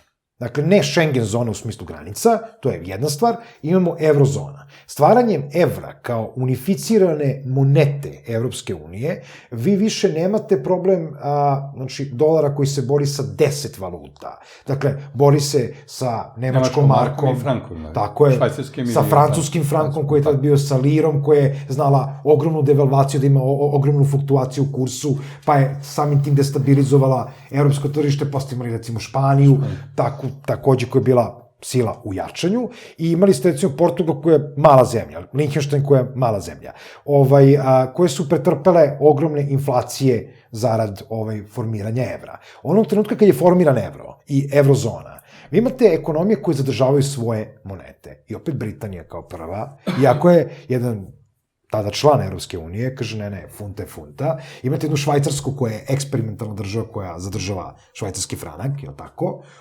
Pričamo o teritoriji Evrope. I imamo situaciju kada se Evropa poslednji put raspala, da kažemo raspala, to je bio Drugi svjetski rat. Znači, Drugi svjetski rat i astrološki uran je u biku. Ekonomija Evrope u haosu, ekonomija sveta u haosu, imamo svetsku ekonomsku krizu projektovanu upravo u tom trenutku. I hladni rat kad se mentalno podelila. To je sad faza koju ćemo mi već imati. Specijalno, tako je. I tu se ja nadovezujem na migrante. Znači, kad gledam i sa astrološke strane, vi imate Urana u biku trenutno, imate Saturna u Vodoliji. To je trenutak, dakle, 30. godina, dolazak Hitlera na vlast, ustavno rečeno, projekat, urađen, 29. svetska ekonomska kriza, pad berzi i tako dalje, i jednostavno dolazimo, Uran u biku će biti 30. 40. godina, dakle, 7 godina mu treba prođe kroz jedan znak, znači, kad je ušao u Ovna, to je znak koji prethodi biku, to je 2010. 2011. godina. I tad je novi ciklus. I to je ono što ste vi spomenuli tehnološki, u smislu nema više štampanih medija. Sve ide na elektroniku. To se dešava 2010. 2011. Dakle, u tom trenutku, pritom, mi imamo vrlo značajan datum 2011. godine, 21.12. Znači, ne 2012. o čemu se pričalo kao neki smak sveta i tako dalje, već prelazak jednog sazvežđa prilikom precesije, dakle to je sazvežđe Regulus, koje prelazi u znak Device. Ženski, kreativni, jedini ženski ljudski znak u celom zodijaku. Dakle, srce svih, odnosno sunce svih sunaca, srce lava, prelazi u znak Device i označava tu žensku revoluciju. I mi to vidimo. Žene koje ulaze bukvalno u sve strukture, od 2011. naročito bore se za svoje prava, onda imamo i arapsko proleće i utice svega toga, revolucije arapske. I gej revolucije. Da, sad taj LGBT, kao LGBT, on je samo nus produkt. Dakle, mi imamo nus produkt koji jednostavno da biste klasifikovali određene ljude. Jer najbolji način da kontrolišete je da imate klasifikovane grupacije. Pa recimo šta se dešavalo 2000. godina, znači, kada je bila ona prva gej parada? 2001. 2001. Ja mislim da je tako nešto. I sad imate tu prvu LGBT Pride ili kako ga već zovu, gej parada, ajde kažemo tada, i šta se dešava? Ima onaj sukob vernika, Srpske pravoslavne crkve, navijači im se pridružuju, policija formira određene kordone, razdeljuje jednostavno te neke grupacije. A da li shvatate da je to sve isto? Znači, jednostavno, služba, još tada je bila ona stara služba, je formirala putem pokojnog Boška Radonjića, putem Franka Simatovića i putem određenih eksponenata iste te službe, formirala nekoliko značajnih organizacija. Otačastveni pokret Obraz.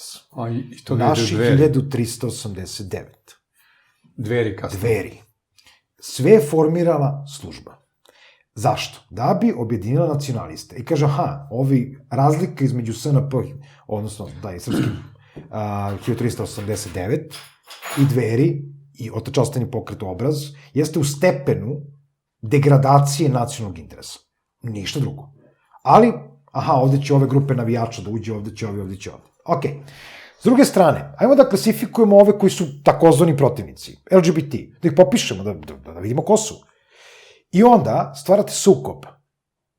Stvarate sukob na dimenziji države, pravite 4 kompanije, to je ovo što imamo i danas, ista priča, koje tenderom kasnije obnavljaju Beograd. Sve 4 kompanije su faktički, rodonačelnici su isti ljudi ili prosto imaju isti ljudi.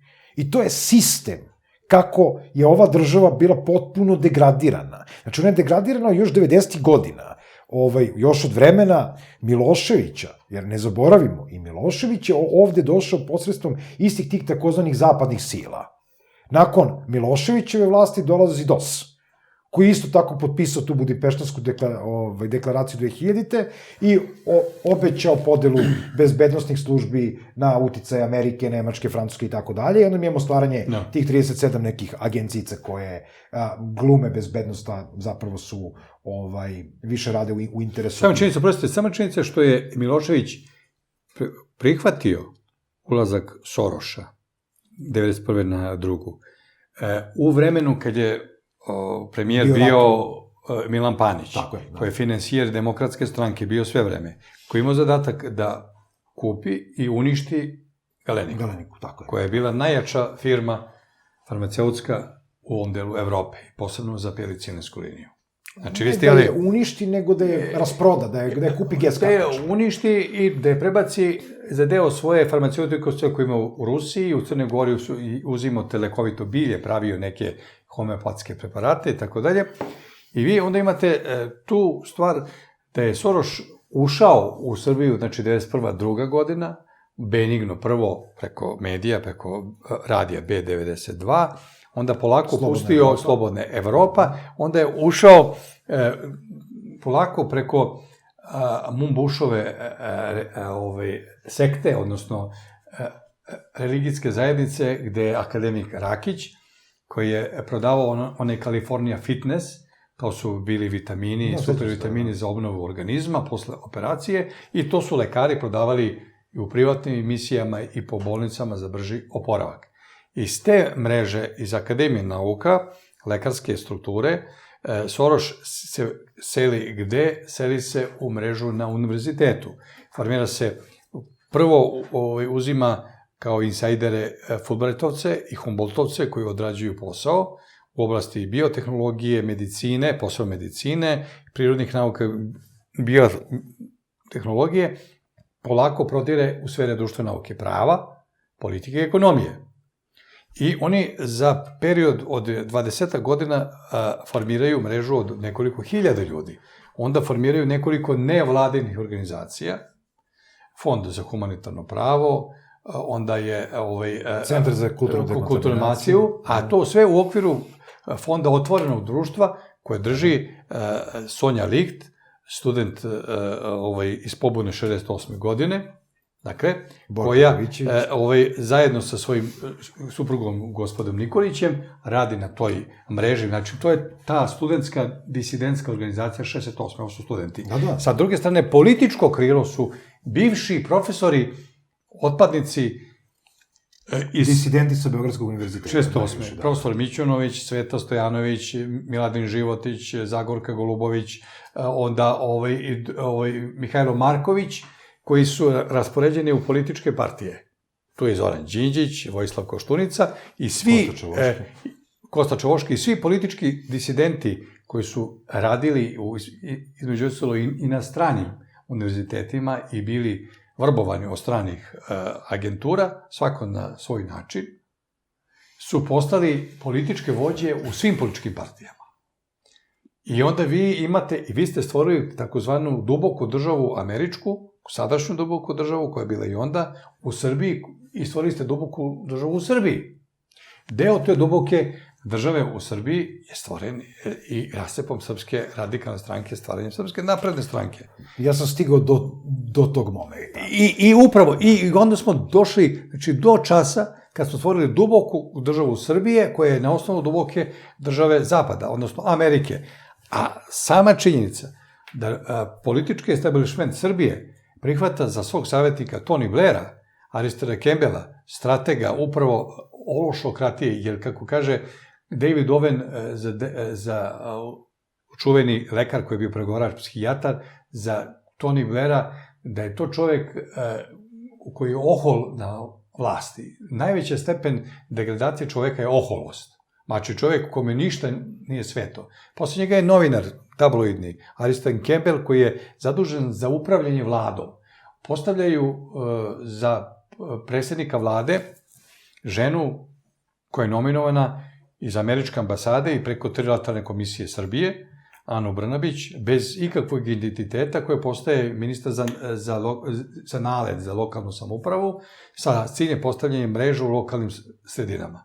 Među vremenu aktivira se njena privatna mreža preko svoga brata, koji je sa vetrogeneratorima, sa Petrovićem, kumom od Aleksandra Vučića. Tu dele profite. Ta elektroprivreda radi na toj mreži. Za elektroprivredu ubačen Grčić iz pečenjare iz Obrenovca, odnosno, dakle, pa keramičar iz Lazarevca. I vi stvarate zapravo potpuno nekompetentni ljude za ministre, Đorđevića, bivšeg šofera koji je radio i u Ministarstvu odbrane. Vi stvarate zapravo jednu zanatsku firmu, Vučić, koja obavlja molarsko-farbarske poslove po Srbiji. I to je to upravljačka mreža. A vladari, moćni stranci, kao što imenovao jedno vremeno Guzenbauera, onoga Štroskana, koji je iz Svetske banke, koji sa teškim korupcijama, oni su vam savjetnici. I vi nemate ni jednog poštenog, čestitog Srbina iz Srbije iz dijaspore koji je savjetnik. Znači, vi nemate od integriteta, od nauke, od ekonomije, od svega toga. I vi dolazite do jedne pozicije da jednostavno ta mreža upravljačka postaje privatna mreža, privatnih interesa. I sad, i u vremenu ove pandemije saznajemo da je kompletan tim, recimo krizni štab, koji je bio sa doktorom Konom, doktorom Kisić Tepavčević, Teodorovićem, oni su iz Batuta i ovoga, koji je praktično u mnogo čemu kupljen, zajedno što je kupljena... U mnogo čemu. On je prodat. Znači, mi nemamo više institut Batut. Tako je. To je glupost jedna koja je 2009. godine dogovorena sa istim tim epidemiologom Konom. Znači, taj isti epidemiolog Kon se isključivo bavi sopstvenim interesima i setimo se te afere 2009. sa tim vakcinama protiv svinjskog gripa, 1.000.000 vakcina kupljenih, hajmo, cela Srbija da se vakciniše, tresla se gora, rodio se miš, potpuno pogrešna investicija, identično pogrešna investicija kao sada respiratori.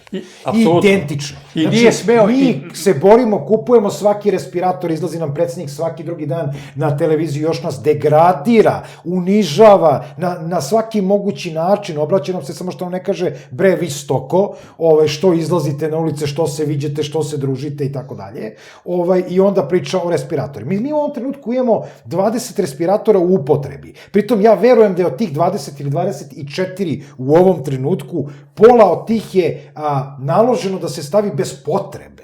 Znači, jednostavno, to je bez potrebe korišćenje resursa. I odakle ste vi, gospodo, kupili te respiratore? Pa opet ste kupili državnim parama, opet parama poreskih obveznika, opet istim tim novcem kojim ste finansirali te vakcine 2009. godine i kojim ste sada rešili da upotpunite, da završite kompletnu priču sa ovim pravilnikom o obaveznoj imunizaciji, koji je na mala vrata, koji je sada preko uredbe na mala vrata prošao, ali što... 6. maja, dakle, na Đurđevdan smo imali... Koji je prošao, ali je ključna stvar, što je ta mreža koja je postavljena, dakle, znači imamo, taj stručni tim koji je radio po uputstvu, znači po onom algoritmu, upravo svih vlada u svetu, ili najvećeg broja vlada u svetu, imaju oni koji nisu tako radile, možda 30%, ali 70% oni utvrđuju taj algoritam ili postupak za kontrolu kompletnu, kako je u sledećoj fazi ovo što ste rekli eksperiment. I vi sad imate taj tim,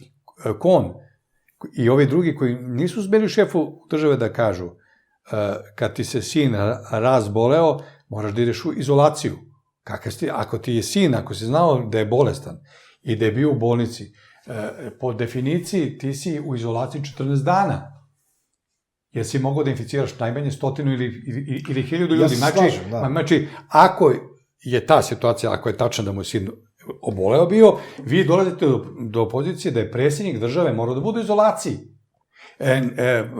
Angela Merkel je bila u izolaciji, tako? I Putin je u izolaciji. Sada. I zbog Peskova i zbog ovoga. Znači,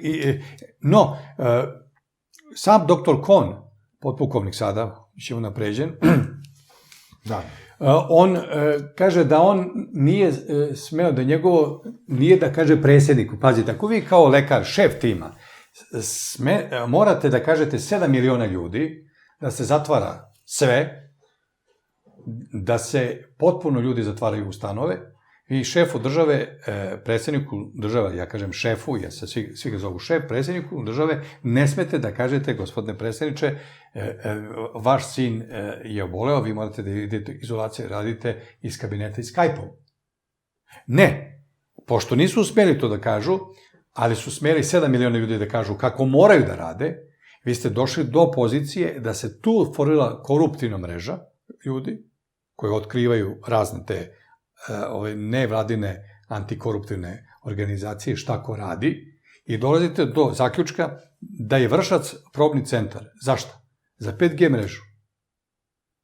Vršac je potpisao da će, pošto tamo vam je i velika farmaceutska industrija, u Vršcu, Hemofarma, Vršac će biti ogledni grad za kompletno taj pametni grad za 5G mrežu, a imate naučni centar ovde na Zvezdari, koji ima 5G mrežu. Nezavisno od toga, da li jeste ili nije, za te sisteme za koje nije ispitano potrebno jedna vrsta, ne samo saglasnosti struke, nego saglasnosti korisnika koji trebaju to da koriste. Ali ne samo to. Znači, mi dolazimo do zaključka da Ana Brnabić izvršava najniže zadatke koje postavljaju strani interesi, koji zadovoljavaju interese šefa države, koja je svesno ušla kao predsjednik vlade u postupak zajedno sa predsjednicom Skupštine u neustavno uvođenje vanrednog stanja. Odnosno, policijskog stanja, jer to je policijsko-vojno stanje. To je gore stanje, to je gore vanredno stanje u ovom smislu. Bilo je vanredno stanje poplava što je bilo, pa je vanredne mere bile. Ali vi ovde ste... Ne, to je bila vanredna situacija. Da, ali vi ste stavili...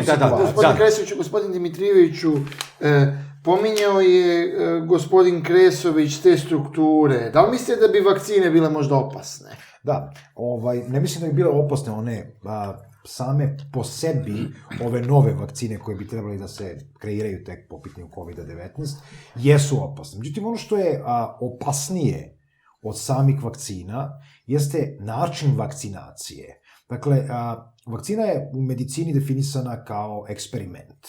Evo, profesor Nestorović je rekao da ono što je i moje mišljenje da medicina nije nauka, nego da koristi 20% nauke.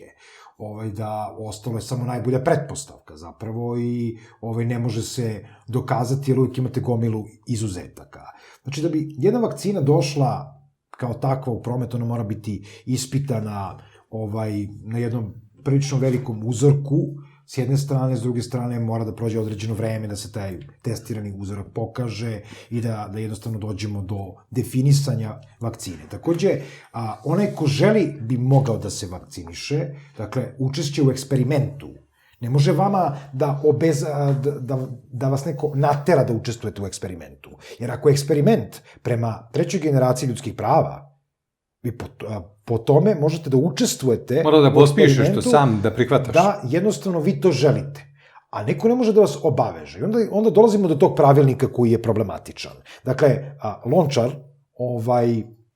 Zlatibor, dakle, zajedno sa Brnabićanom, zajedno sa Vučić Aleksandrom i celom tom ekipom, sprovode taj pravilnik o obaveznoj vakcinaciji. U tom pravilniku između ostalog piše koje su obavezne grupe koje moraju da se vakcinišu. Vi u tome imate sve zaposlene u javnom sektoru, dakle u javnom preduzeću, u ministarstvima, sve državne kompanije, svi moraju da se vakcinišu protiv čega? Hepatitis A, hepatitis B, influenza, odnosno grip, a takođe male boginje, velike boginje. Odjednom su i male boginje i rubeole i varičele su problem. Ovčije boginje su odjednom problem i vakcina i za to.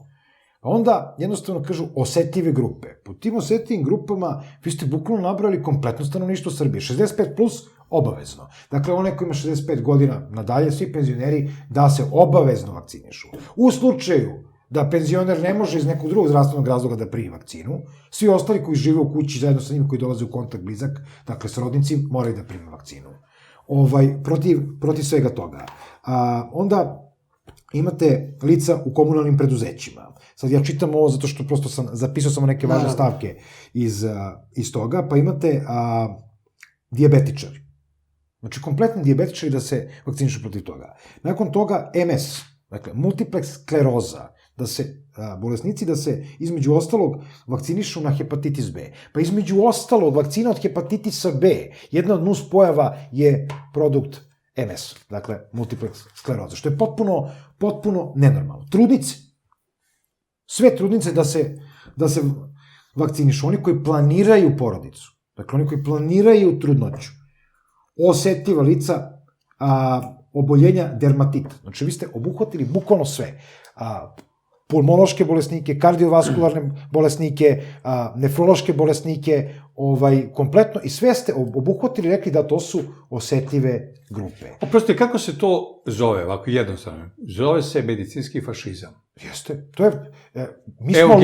Eugenički, klasični eugenički metodi.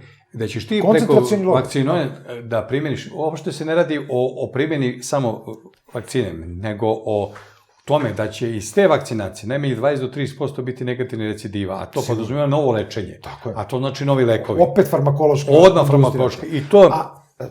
Samo trenutak. Kada pogledate vezu profesora Kona, samo pogledate sa kojim kompanijama je on ostvario određenu saradnju u prethodnih par godina, od 2009. godine do danas, znači to je 11 godina. To su sve farmakološke kompanije švajcarske. Novartis, pre svega. Novartis, tako je. Sve farmakološke kompanije Amerike i farmakološke kompanije Nemačke. Računajući i laboratorije koje rade Bill Gates. Istraživanje koje rade. I onda vi imate glavnog epidemiologa koji preti podneću ostavku. On je u ovoj situaciji 3 puta pretio time, ucenjivao bukvalno podneću ostavku. A znate komu je to rekao? Rekao mu je predsjednik Srbije, šef Srbije, Aleksandar Vučić, koji uvek govorio ako treba podneću ostavku, ali kome ću podneti ostavku? Pa onda kaže, ja neću, ovo mu je struka. Pazite, njemu je 10. juna 65 rođena puni. Vidjet ćemo da će da se vakciniše. Ne samo, da će se pridržavati tih mera kao penzioner. Ključno, pošto su svi oko, sem neki su penzioneri koji je preko 65-6 godina. Čitava ova priča jeste sa tom strukom, pritanju o struci, što je na svetskom nivou. Vladavina te takozvane farmakomafije, na visokom nivou, preko političkog establishmenta, formiranje lekar, epidemiolog, ne može da govori o uvođenju vanrednih mera u vanrednom stanju. To može da govori ko ministar ili predsjednik vlade. Oni su političke ličnosti. Lekari su ti koji treba da daju preporuke. A ministar Lončar ili predsjednik vlade izlaze i čita mere pred novinarima šta se uvodi. Nema potrebe da se objašnjava jednom kada kaže lekar u izveštaju šta se nosi i kako se nosi, to su pravila i upustva. Ali ovde je bio sistem Orwellove indoktrinacije. Ima jedan zanimljiv roman koji zove Uvrnuti um, medicinski horor. Vi imate strukturu da sada lekari postaju nove tehnokrate. I vi sada u ime zdravlja, političari i politički establishment, da bi progurao sve mere preko kompanija za farmaceutskih i za političku kontrolu naroda i država, vi izbacujete lekare i narod šta radi? Aplauz, 2 minuta aplauza. Prve početne reči u Orwellu je 2 minuta aplauza, odnosno vike protiv protivnika Goldsteina. Znači, vi ste uzeli Orwella, prebacili ste ga u inverziju. Je definitivno Orvelovska 1984 i životinska farma koja se nastavlja. I sad vi pogledajte, u jednom uslovnom članu, tu dolazimo do jedne ključne stvari, pad pitanja demokratija i uvođenje autokratija koje su na nivou one početne priče koje su rekli fašizma, ali ne više onog ni liberalnog, ni ovoga, nego ja se tu ne bih doslovno složio. Sačekajte samo trenutak. Znači, mi nemamo antičku demokratiju. I antička demokratija je bila najlošiji oblik vladavine po Platonu. Ovde je korporativna demokratija. Ali ne, ovde mi nemamo. Mi imamo pod velom demokratije, dakle, nekakvog izbora, u stvari jednu tipičnu autokratiju. Tako je. I iz te autokratije mi u suštini imamo opet privid takozvanog neoliberalnog kapitalizma i neoliberalne ekonomije, koja to uopšte nije.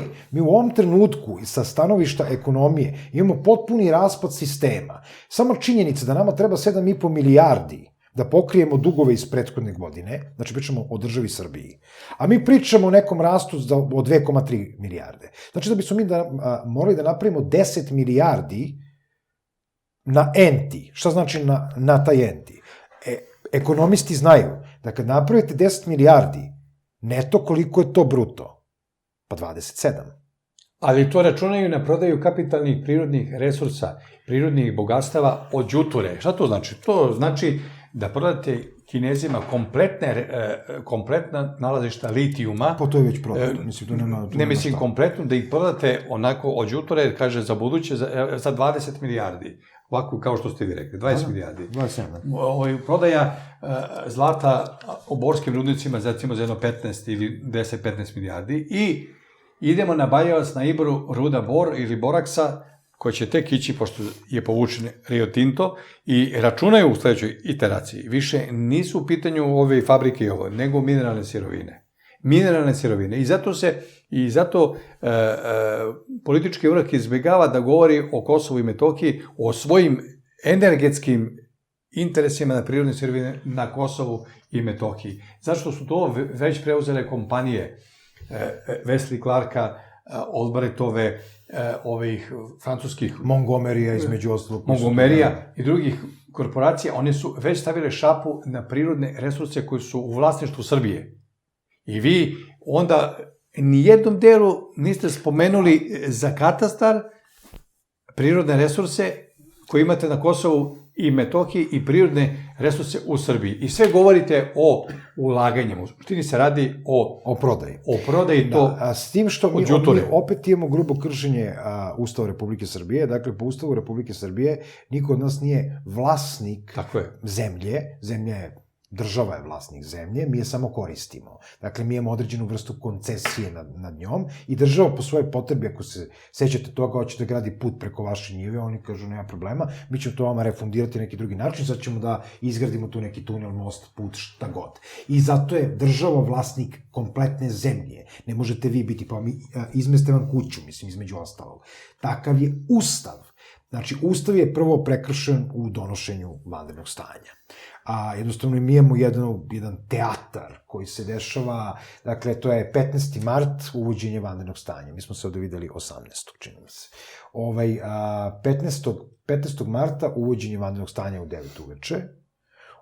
Uvođenje vanrednog stanja tako što se raspušta Skupština. Po Ustavu, Skupština mora da donese takvu odluku, osim u situaciji kada nije mogućnosti da se sastaje. Ali Skupština mogla da se sastane putem Skype-a, putem Zoom-a, putem čega god, još direktan prenos da se prenese slobodno preko medija, nikakav problem. Ne, Skupština se sastaje u trenutku, znači tad smo imali 34 obolela tog dana, na nivou cele Srbije. Skupština se sastaje onog trenutka kada imamo 190 obolelih, ili nešto manje, ili nešto više, ali više od 150 u svakom slučaju, sastaje se u kompletnom sazivu. Zašto? Zato što su shvatili da su prekršili Ustav. Pa sad ćemo da se sastanemo, da donesemo odluku o vanrednom stanju, pa ćemo nakon toga, zato što piše prvi put kad je moguće da se sastanu, da verifikuju tu odluku, pa ćemo nakon toga da izglasamo ukidanje vanrednog stanja, a čekaj, uvodiš ga kad imaš 30 obolelih, a sklanjaš ga kad imaš 190. Pritom ga uvodiš na način koji je potpuno neustavan i takođe pokušavaš da nadomestiš tu neustavnost tako što sazivaš skupštinu na taj način. I onda, zašto? Idemo raspisivanje izbora. Jer gori. Zašto gori? Zato što rejting vladajuće strukture pada. Znači, cijelo ovo vanredno stanje, korona je Vučiću došla glave. Znači, njegovo pojavljivanje u medijima, on ima takve marketinške stručnjake. Ja ne znam koji bolid treba da bude neki marketinški stručnjak da mu kaže da se pojavljuje svaki dan sa onim nastupima gde gospodin sedi u ovom stavu i kaže šta, pa meni je baš drago da vam se sviđa sajam. Ja moram da smislim još nešto gore od sajma. Možete zamislite to? A pritom se to naziva sajmište u toj nekoj konferenciji za štampu, mislim, alegorija, logora nacističkog. Nakon toga, isti taj premijer kaže, se plašite? Pa i treba da se plašite. Treba da se plašite. On zastrašuje narod. Vi morate da se plašite. I neće biti dovoljno sva groblja. Potom sva zatvorena groblja gde se više ne sahranjuje ni centralno ni ovo groblje. Priča se o 650.000 mrtvih, o 1.700.000 penzionera, to je pola će biti mrtvo. Pričamo i mi bivamo taoci. Sad vidite, tu stanite. Taj broj, tako govoriti, kad je šef države ili predsjednik vlade tako govori, na osnovu globalnih mreža interneta ili nekih izveštaja koje mu je neko dao, ili nekih korporacijskih stručnjaka koji su videli šansu da zarade strahovito u datom trenutku, a zarada je samo za 2 meseca za 2 miliona ljudi, ne za 7, za 2 miliona, koji koriste 2 do 3 maske dnevno, koji rade ili ovo, i rukavice je oko 500 miliona evra. Znači, za 2 miliona... Jasno. Za 2 miliona korisnika... Maska košta u proizvodnji 5 dinara, recimo. Oni se prodaju za 50, odnosno ove rukavice se prodaju 50, maske su bile 12 dinara po komadu, sad su 120, 80 do 120. Znači... Da kažete 100 dinara, da. 400 do 500 miliona evra je potrošeno za maske i rukavice, nezavisno za ova druga sredstva koje nisu bila. Znači, vi ste za period od 2 meseca potrošili više no što je planirano za budžet za poljoprivredu koji treba da hrani ljude. A Svetska zdravstvena organizacija govori da maske, ove male, koje nemaju nekog... N95. Da, nemaju efekat zaštite i one se koriste 2 do 3 sata i bacaju se. Sad vi kad pogledate, za penzionera koji prosečno ima penziju 20.000, 21.000 dinara prosečno, ako se odbije fiksni troškovi za stanarinu koji su 8 do 10.000, njemu ostaje oko 10 do 11.000 para da živi. Da uzmemo 12.000. 100 evra mu ostaje da živi mesečno. I dobit će još 100 evra. Po 300, to je u proseku 300 dinara, to je u proseku 400 dinara dnevno. Da bi izišao napolje, trebamo u proseku 1 maska i 1 rukavica koja ide bilo gde. To je oko 150 dinara. Znači, ti si njemu polovinu dnevnog, odnosno trećinu njegovog dnevnog kapaciteta sredstava za život odvojio za masku i rukavice. Od čega će onda žive? Maske i rukavice? Neće nikako. Znači, od lekova koji može da kupi. I to je sistem. Onda dolazi ovih 100 evra... Samo trenutak kad smo već kod penzionera. Vi njih držite zatvoren 40 dana. 40 dana su oni zatvoreni. Vi ubijete imunološki sistem i onda ih pustite da izađu uveče. Rasturad ko zombi. Ja sam gledao u svojoj sredini u Zemunu od 9 sati kad izađu tamo, kad izađu s jedne i druge strane ulice, kreću se, tupkaju ko zombi iz filmova. Igrica, tako je, igrica. Pa ste sami u onom mraku koji da izađu, to je zastrašujući primjer. Ali taj zastrašujući primjer i u tim liberalnim državama isto. To je taj opšti model koji ste vi rekli, koji treba primeniti za sledeću fazu. Ovo je sada eksperiment, snimanje stanja. Ovo je snimanje stanja da se vidi šta će se raditi. Ali opet na unutrašnjem planu imate te savjetnike s polja, opet koji kažem, mi nismo znali i ne znamo ovo što ste vi rekli, ulazak, izlazak svih i vozova i migranata i roba i šta se to krenulo. Šef države kaže, stalno kažem da što svi zovu šefe, predsjednik Srbije kaže, moj sin je radio, znate, bio je pomagao 10-11 žena, imao i starih ljudi, i onda je, kao u tom smislu, hteo malo da se provede uveče, da se provede uveče sa društvom, da se provede, to je tačno na Pinku rekao, da se provede sa društvom na uveče. Da se provede. Znači uveče kada postoji vanredno stanje, njegov sin je gde? Sa društvom. Gde? Kafići, klubovi, kockarnice. Gde? A hiljade ljudi koji su kažnjeni u ovoj Srbiji sa prestupom od 50 do 150.000, što su izašli... 3 mesta zatvora. Ili 3 mesta zatvora, što su napustili dom u datom trenutku. Upravo vam to govori. Imam jedno vrlo konkretno pitanje. Gospodin Kresović je pomenuo Scientologiju. Da li je Scientologija uticajna u svetu? Scientologija kao Scientološka crkva jeste uticajna u svetu, ali nema nikakve veze sa ovim što je gospodin Kresović pričao. Znači, prvo mi treba se vratimo kako je nastala Scientološka crkva. U finansijskom smislu, kako je bila u Nemačkoj. I u finansijskom, ne. Pričam sa G18+, uticaj na ovo. Ne, ja ću objasniti kako je to funkcionisalo i kako funkcioniše danas. Dakle, Scientološka crkva nastaje tako što Hubbard, formira odvajanjem od EGC-a, znači od Eklesije gnostika katolika, dakle gnostičke katoličke crkve, pod uticajem Teodora Rojsa i pod uticajem Alistera Crowleya, između ostalog, znači 3 rodonačelnika Ordo Templi Orientis. I tako nastaje Scientološka crkva, dakle, koja ima najveći uticaj u Sjedinjenim Američkim Državama. Što se tiče same Nemačke, besmisleno je povezivati Scientologiju sa iluminatima, nemaju nikakve spojnice, nikakve veze, šta više često su protiv. Znači, i red iluminata je bio protiv religije kao takve. Samim tim je bio protiv bilo kakve crkve. Scientološka crkva je smatrala da jednostavno, pošto je crkva, u svojoj osnovi ima veru u univerzum i u moć, dakle, zemaljsku moć i nadzemaljsku moć. I zato ima određene okultne, magijske rituale koje propoveda unutar same Scientološke crkve. Međutim, sam Hubbard kao rodonačelnik Scientološke crkve je imao svoje savjetnike koji su bili iz Nemačke. I oni jesu imali određen uticaj druge vrste. Hubbard je inače bio operativac CIA, visoki za kontrolu uma. Samo da kažem, radio u kancelariji MK Ultra u Wright-Patterson bazi. Dobro.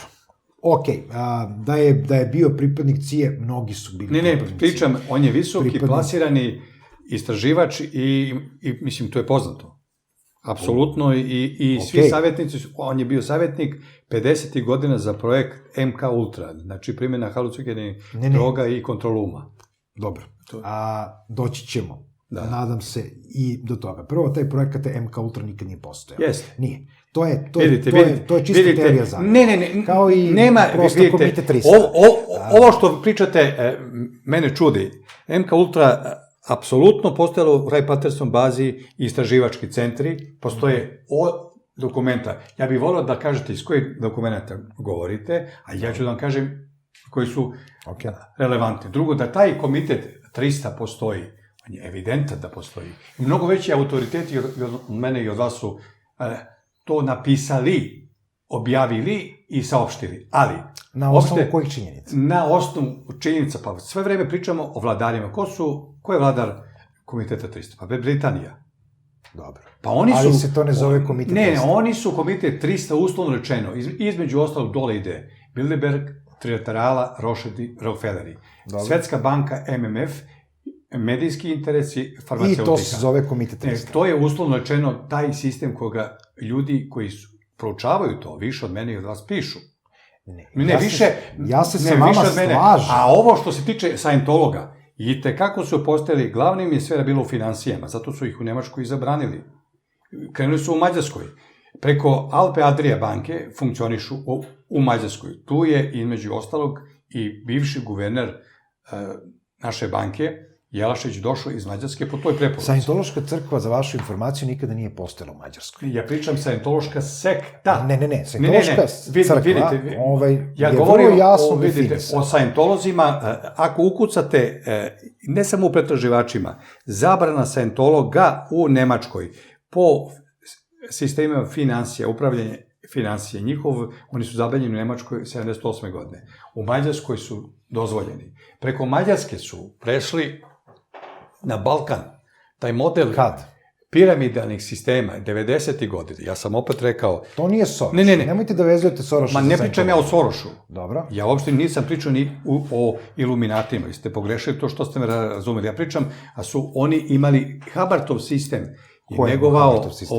Hubbardov sistem projektovanja čoveka kao A univerzalno. ko je imao Hubbardov sistem? Kažem, Hubbardov sistem u Evropi što se tiče financija, finansijske organizacije, upravljanja i kontrole financija u Evropi. Bankarski stručnjaci su bili uvezani u evropskim bankama, kao što su bili uvezani i preko ove velike krize. Sajentolozi su upravljači ove krize preko Svetske banke i preko Međunarodnog monetarnog. Grešite. Ja možda grešim. Grešite sigurno.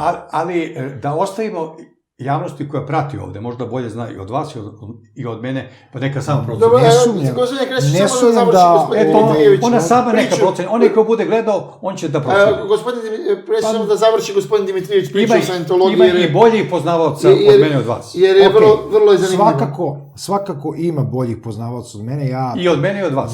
Ja nisam pripadnik, u vaše ime ne mogu da govorim, nemojte ni vi u mom, molim vas. Znači, svakako postoje bolji poznavaoci Scientološke crkve i uopšte Scientologije nego što sam ja. Ja se ne bavim Scientologijom, ali i tekako se naslanjam na to. Dakle, Deus homo est, ili čovek kao Bog, jeste osnova Scientologije kao što je osnova Ordo Templi Orientis i osnova EGC i EGA. Dakle, dve vrlo moćne organizacije na našim teritorijama, ali nikada nije bila Scientološka crkva na Balkanu, nikada nije primirisala Balkanu. I to treba ostaviti. Da primišu ne deluje.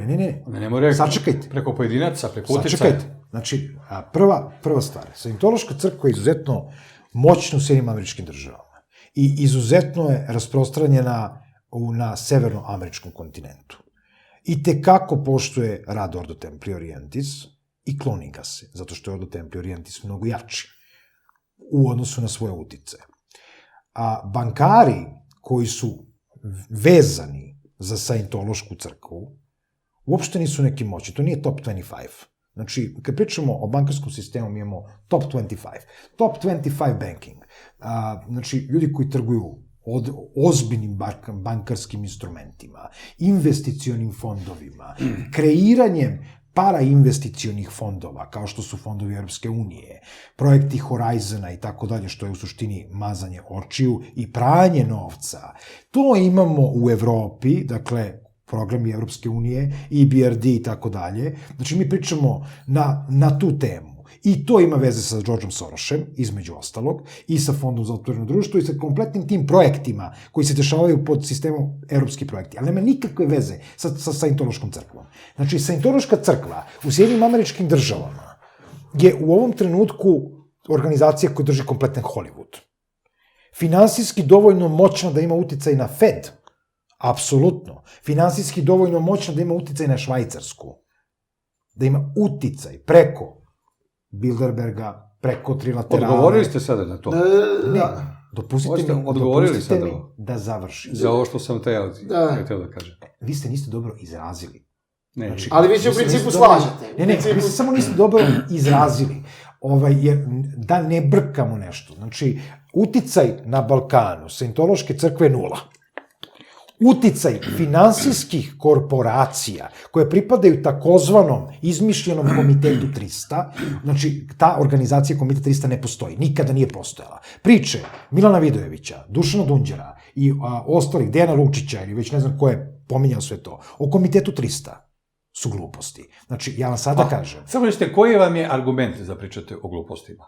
Ajde, kažete, koji su vam izvori da bi vi rekli da je pričanje o uopšte komitetu, kad bi onda po tom osnovu vi rekli da ne postoji ni grupa Bilderberger, tako? Postoji. A da ne postoji ni trilateralna komisija. Postoji. A šta oni čine zajedno? Šta oni čine? Šta čine oni zajedno? Piramidu. Na čijem je čelu? Ko je na čijem čelu? I kako se to drugačije tretira?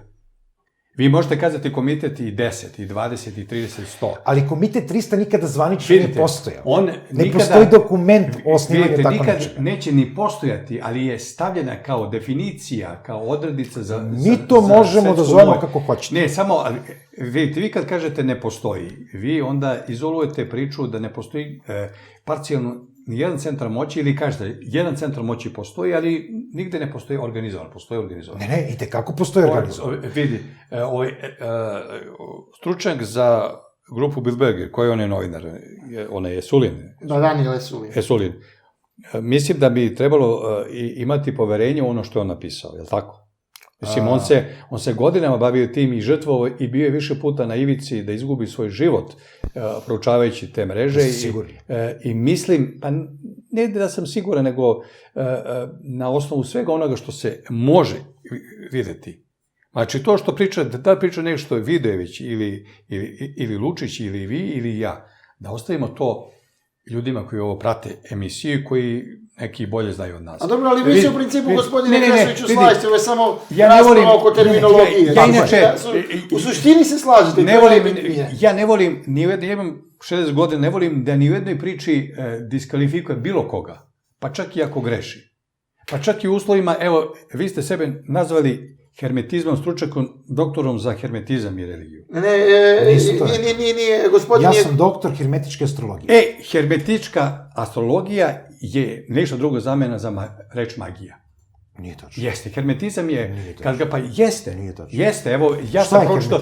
Ne, evo, šta kaže, hermetizam ili magije, to je jedno isto. Hermetisti i magičari su jedno to isto i samo što je prvi naziv danas malo kulturnije zvuči. Reč magičar je danas pokvaran reč, a pokvareni su ljudi koji ne znaju, ama baš, ništa o tome što je magičar. A kaže, hermetičke škole je izvrstan Franz Bardonovi, kaže... Ko? Franz Bardon. David Coleman je učenik Franca Bardonova, tako. Bardona, ne Bardonova. Dobro, ajde, u redu je. Hermetičke škole on kaže, izvesni poznavalac te discipline. Uradio je perfektan sproj astrologije i hermetike, baš onako kako na nju gledaju stari astrolozi. Tako. Ono što ljudi danas asocira na magiju, mentalna telepatija, astralno putovanje, komunikacija sa duhovnim, sve je to samo rezultat unutrašnjeg razvitka, magičar i tako dalje. I prema istraživanju postoje 3 oblasti pojavljanja. Fizička sfera, oblast koja korespondira s našim fizičkim telom, astralna sfera i mentalna sfera. Dakle, vi... Vaš izvor je... Vaš izvor je ono što piše o vama. Što piše o vama. Ne, šta je to kao izvor? Što piše o vama o proučavanju. Dakle, vi kao... Ja kažem da to nije tačno. Samo da vas pitam. Gde ste doktorirali ovu oblast? U Engleskoj. Kod koga? Kako kod koga? Pa ne, koja je to oblast? Astrologija, astralna medicina, šta je to? Šta je to, ako sam rekao da je hermetizam? Koji fakultet? Za astrološke studije u Londonu. Da li to uopšte prihvatljiva studija? Apsolutno, 1940. Gde je on registrovan? Na univerzitetu. Kad to privatni univerzitet, šta je to? Ne. Pa šta je to? Koja je to škola? Oxford. Pa koja je Oxfordska škola? Jer postoji, jel vi možete da budete predavač sa tom vašom diplomom u Srbiji? Na bilo kom fakultetu za astrologiju mogu. Na kom fakultetu? Za astrologiju. Šta je astrologija onda po vama? Naučna disciplina. Koja?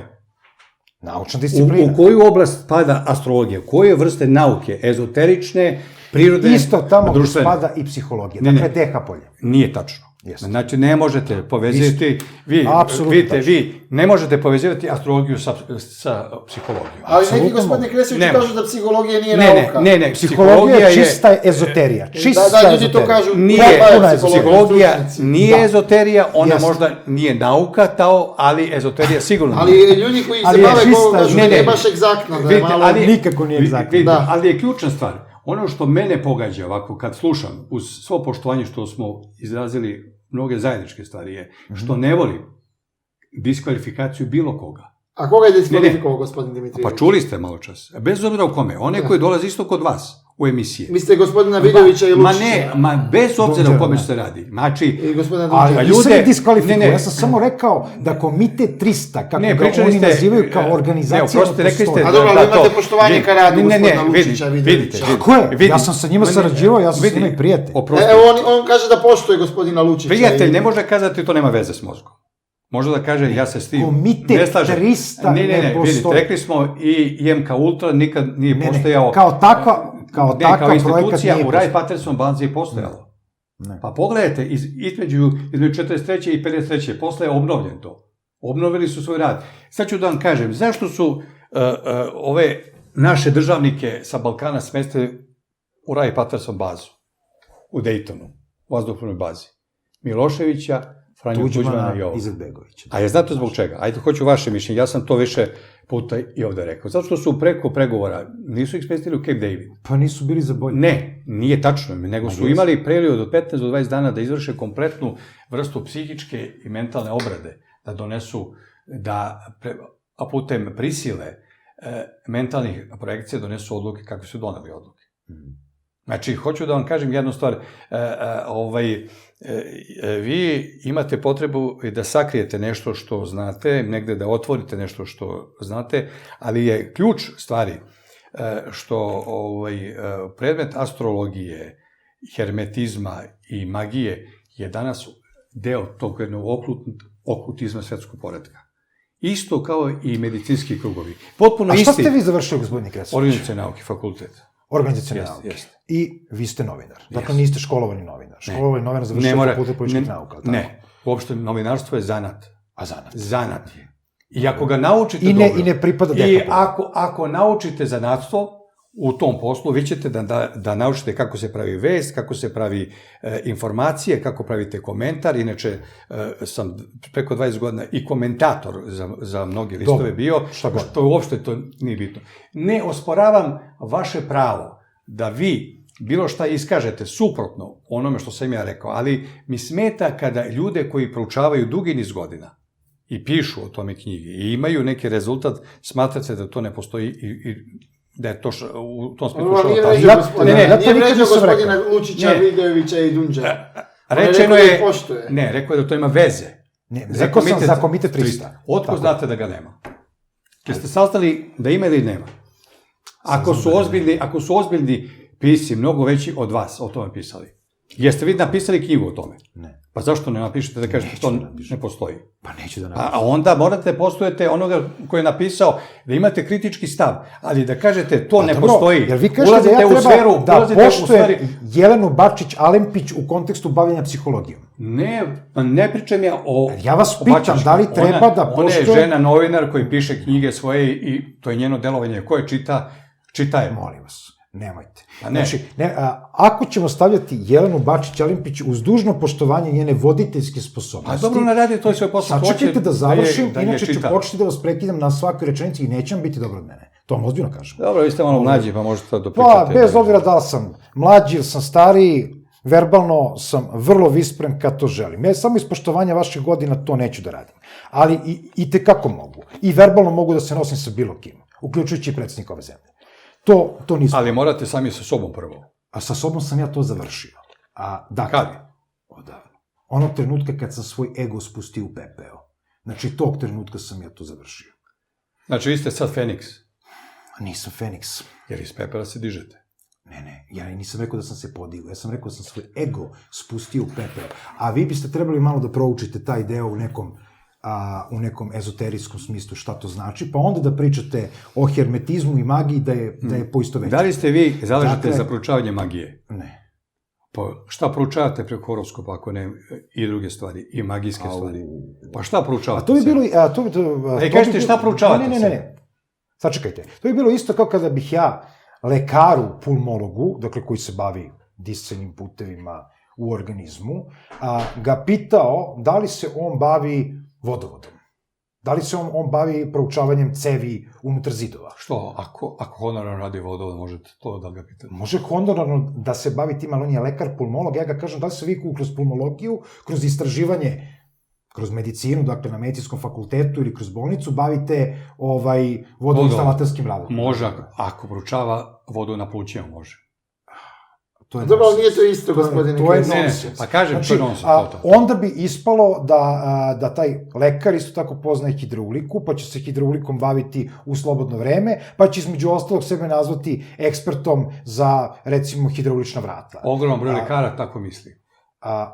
Da li misli ogroman broj lekara, ja se ne bi složio sa vama. U svakom slučaju, hermetizam nije religija.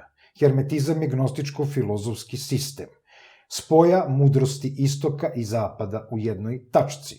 To je definicija hermetizma. Rodonačelnik hermetizma smatra se Hermes Trismegistus ili Hermes trostruko najveći, koji je živeo kao čovjek u vreme starog Egipta i koji je smatrao da je on emanacija grčkog Hermesa, rimskog Merkura i egipatskog boga Tota, zato Hermes trostruko najveći, dakle treća inkarnacija.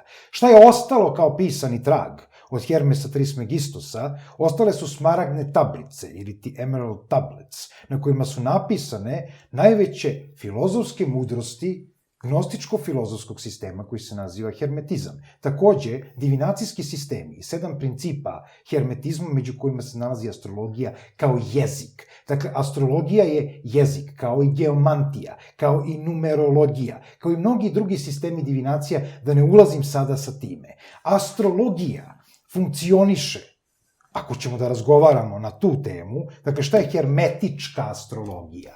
Dakle, pričamo o Hermesu Trismegistusu i možete kupiti knjigu, zove se Corpus Hermeticum. Ogromna je, samo većina ljudi nije kadra da razume, nije dovoljno pametna, nije dovoljno načitana da bi mogla da razume Corpus Hermeticum. Dakle, Corpus Hermeticum je jedna knjiga pisana od strane Hermesa Trismegistusa, ili Divine Poimander, ili o Božjem pastiru, koji takođe najavljuje... Izvijete, da vas pitam samo, kada ste vi, jeste vi sebe definišete kao hrišćanin? Da. Jeste pravoslavac? U kom smislu? Pravoslavni hrišćanin. Da sam kršten u Srpskoj pravoslavnoj crkvi. Ne, da li ste pravoslavni hrišćanin? Da. Da li mislite da to što sad proučavate je suprotno pravoslavnom hrišćanstvu? Ne, nikako. Nikako. To uopšte nije u sukobu sa hrišćanstvom. Puna Biblija, knjiga proroka. Ne, imate Stari Zavet, to je kod Jevreja. Dobro. Tako. Dobro. I? Hrišćani prihvataju više Novi Zavet, je tako? Ne, hrišćani prihvataju, gospodine, i Stari i Novi Zavet. Ne, Stari Zavet je više vezan za judaizam, a Novi Zavet za ove deo. Znači, i kod Novog Zaveta ne postoji bilo šta u suprotnosti sa... Ne, samo sam teo, pošto ste počeli da pričate o monoteističkim religijama u suzbijanju, dakle, onoga čoveka... Ne. Ja sam rekao da je to način kontrole, kanonizacija. Ja ne pričam o Hristovoj misiji. Znači, ni u jednom trenutku Hrista, za razliku od nekih popova, vladika, vrlih i svih ostalih, nisam uzimao u usta. Ako treba da ga uzmem kao proroka, kao čoveka koji je doneo novi eon, i prikazano isto tako i kroz astrološki model, dakle, astrološkim jezikom, Biblija je, dragi gospodine, knjiga šifara u kojoj je zapisano astrološkim kodom događaji koji su se desili u tom trenutku, događaji koji će se desiti, kao i u knjigama Veda, koji najavljuju dolazak Hrista, takođe najavljuju dolazak Muhameda, i tako dalje. Sve ovo što ste vi sad rekli je potpuno zanimljivo, ali kada se spoji ovako kako pričate u odnosu na jednu, kako bih rekao, zrelu tradicionalnu stvar, kad bi proučavali, recimo, Svetoga Savu ili čitali njegove rukopise, ili Justina Popovića ili Nikolaja Velimirovića. Imao sam prilike da čitam. Ne, samo tren. Vi ispadali kao propovednik New Age-a, novog doba. Ne, nikako. A ne kao čovek, Srbin koji treba da promišlja svetosavski. Šta vi smatrate za sebe, šta je svetosavska mudrost? I svetosavska filozofija? Evo, interesuje me samo, u odnosu da se bavite ezoterijom i dubljim analizama svih religija sveta, koja bi po vama bili poruka svetosavlja? Najveća svetosavska mudrost nalazi se u redu koji je davno zaboravljen, nastao je u 12. i 13. veku na ovim prostorima, delova i u 14.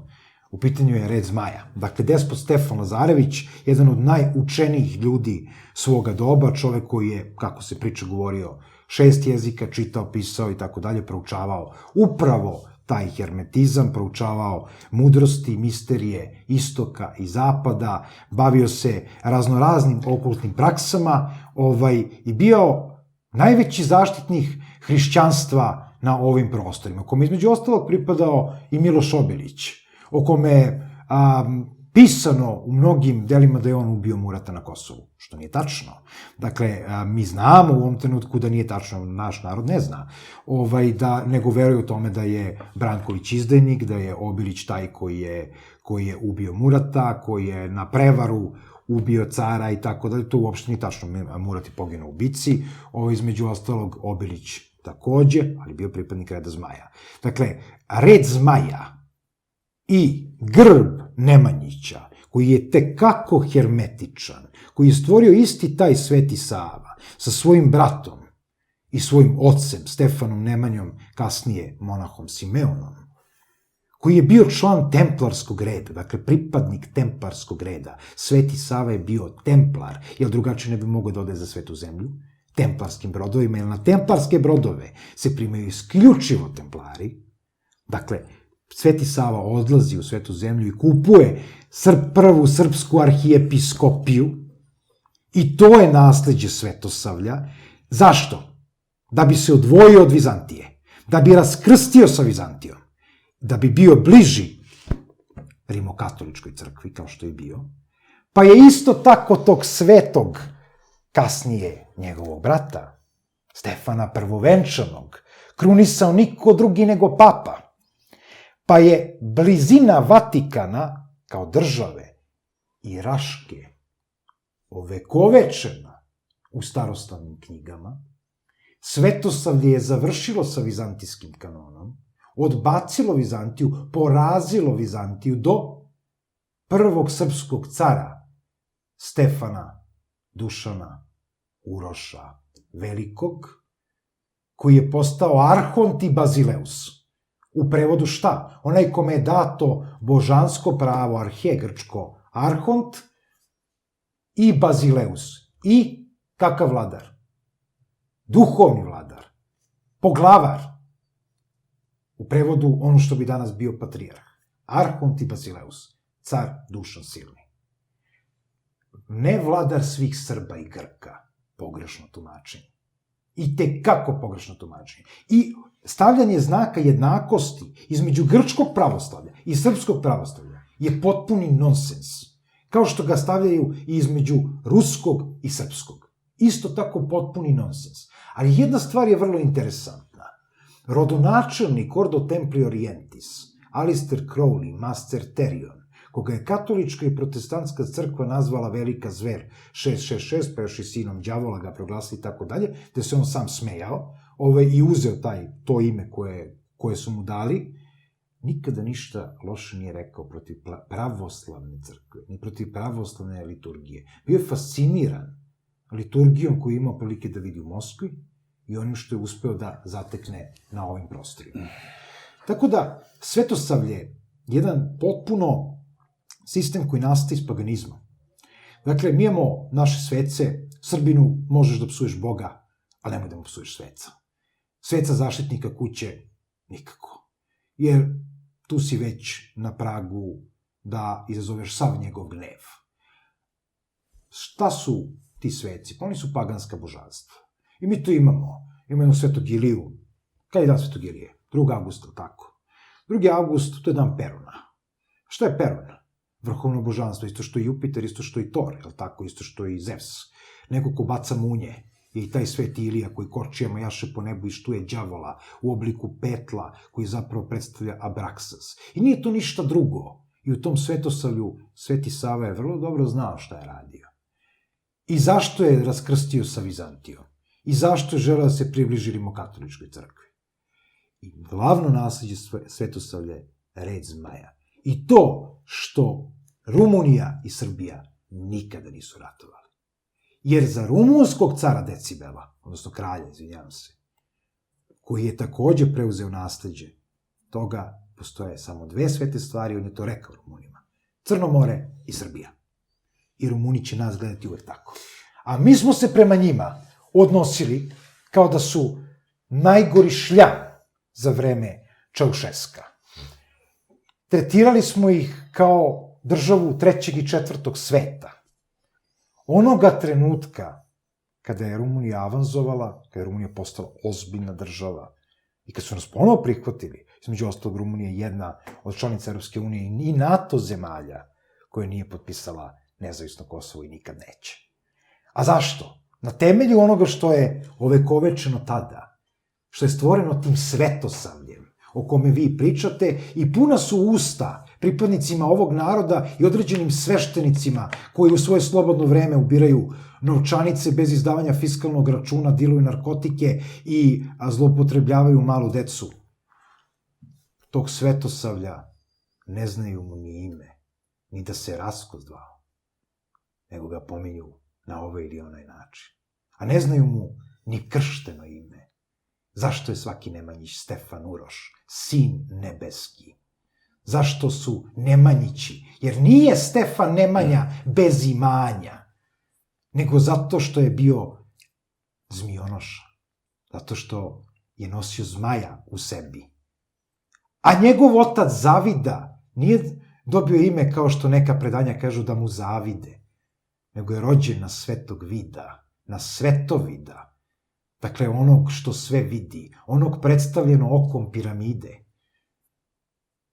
tog što sve vidi, što se naziva vrhovni arhitekta univerzuma, Bog, kako koga ko vidi. Nemanjići su nekada bili pagani. Oni su gradili drvo života kroz Srbiju, pa su na njihovim manastirima, vidite na Žiči, Mileševi, Studenici, vidite na Bogorodici Ljeviškoj, stoje astrološki simboli.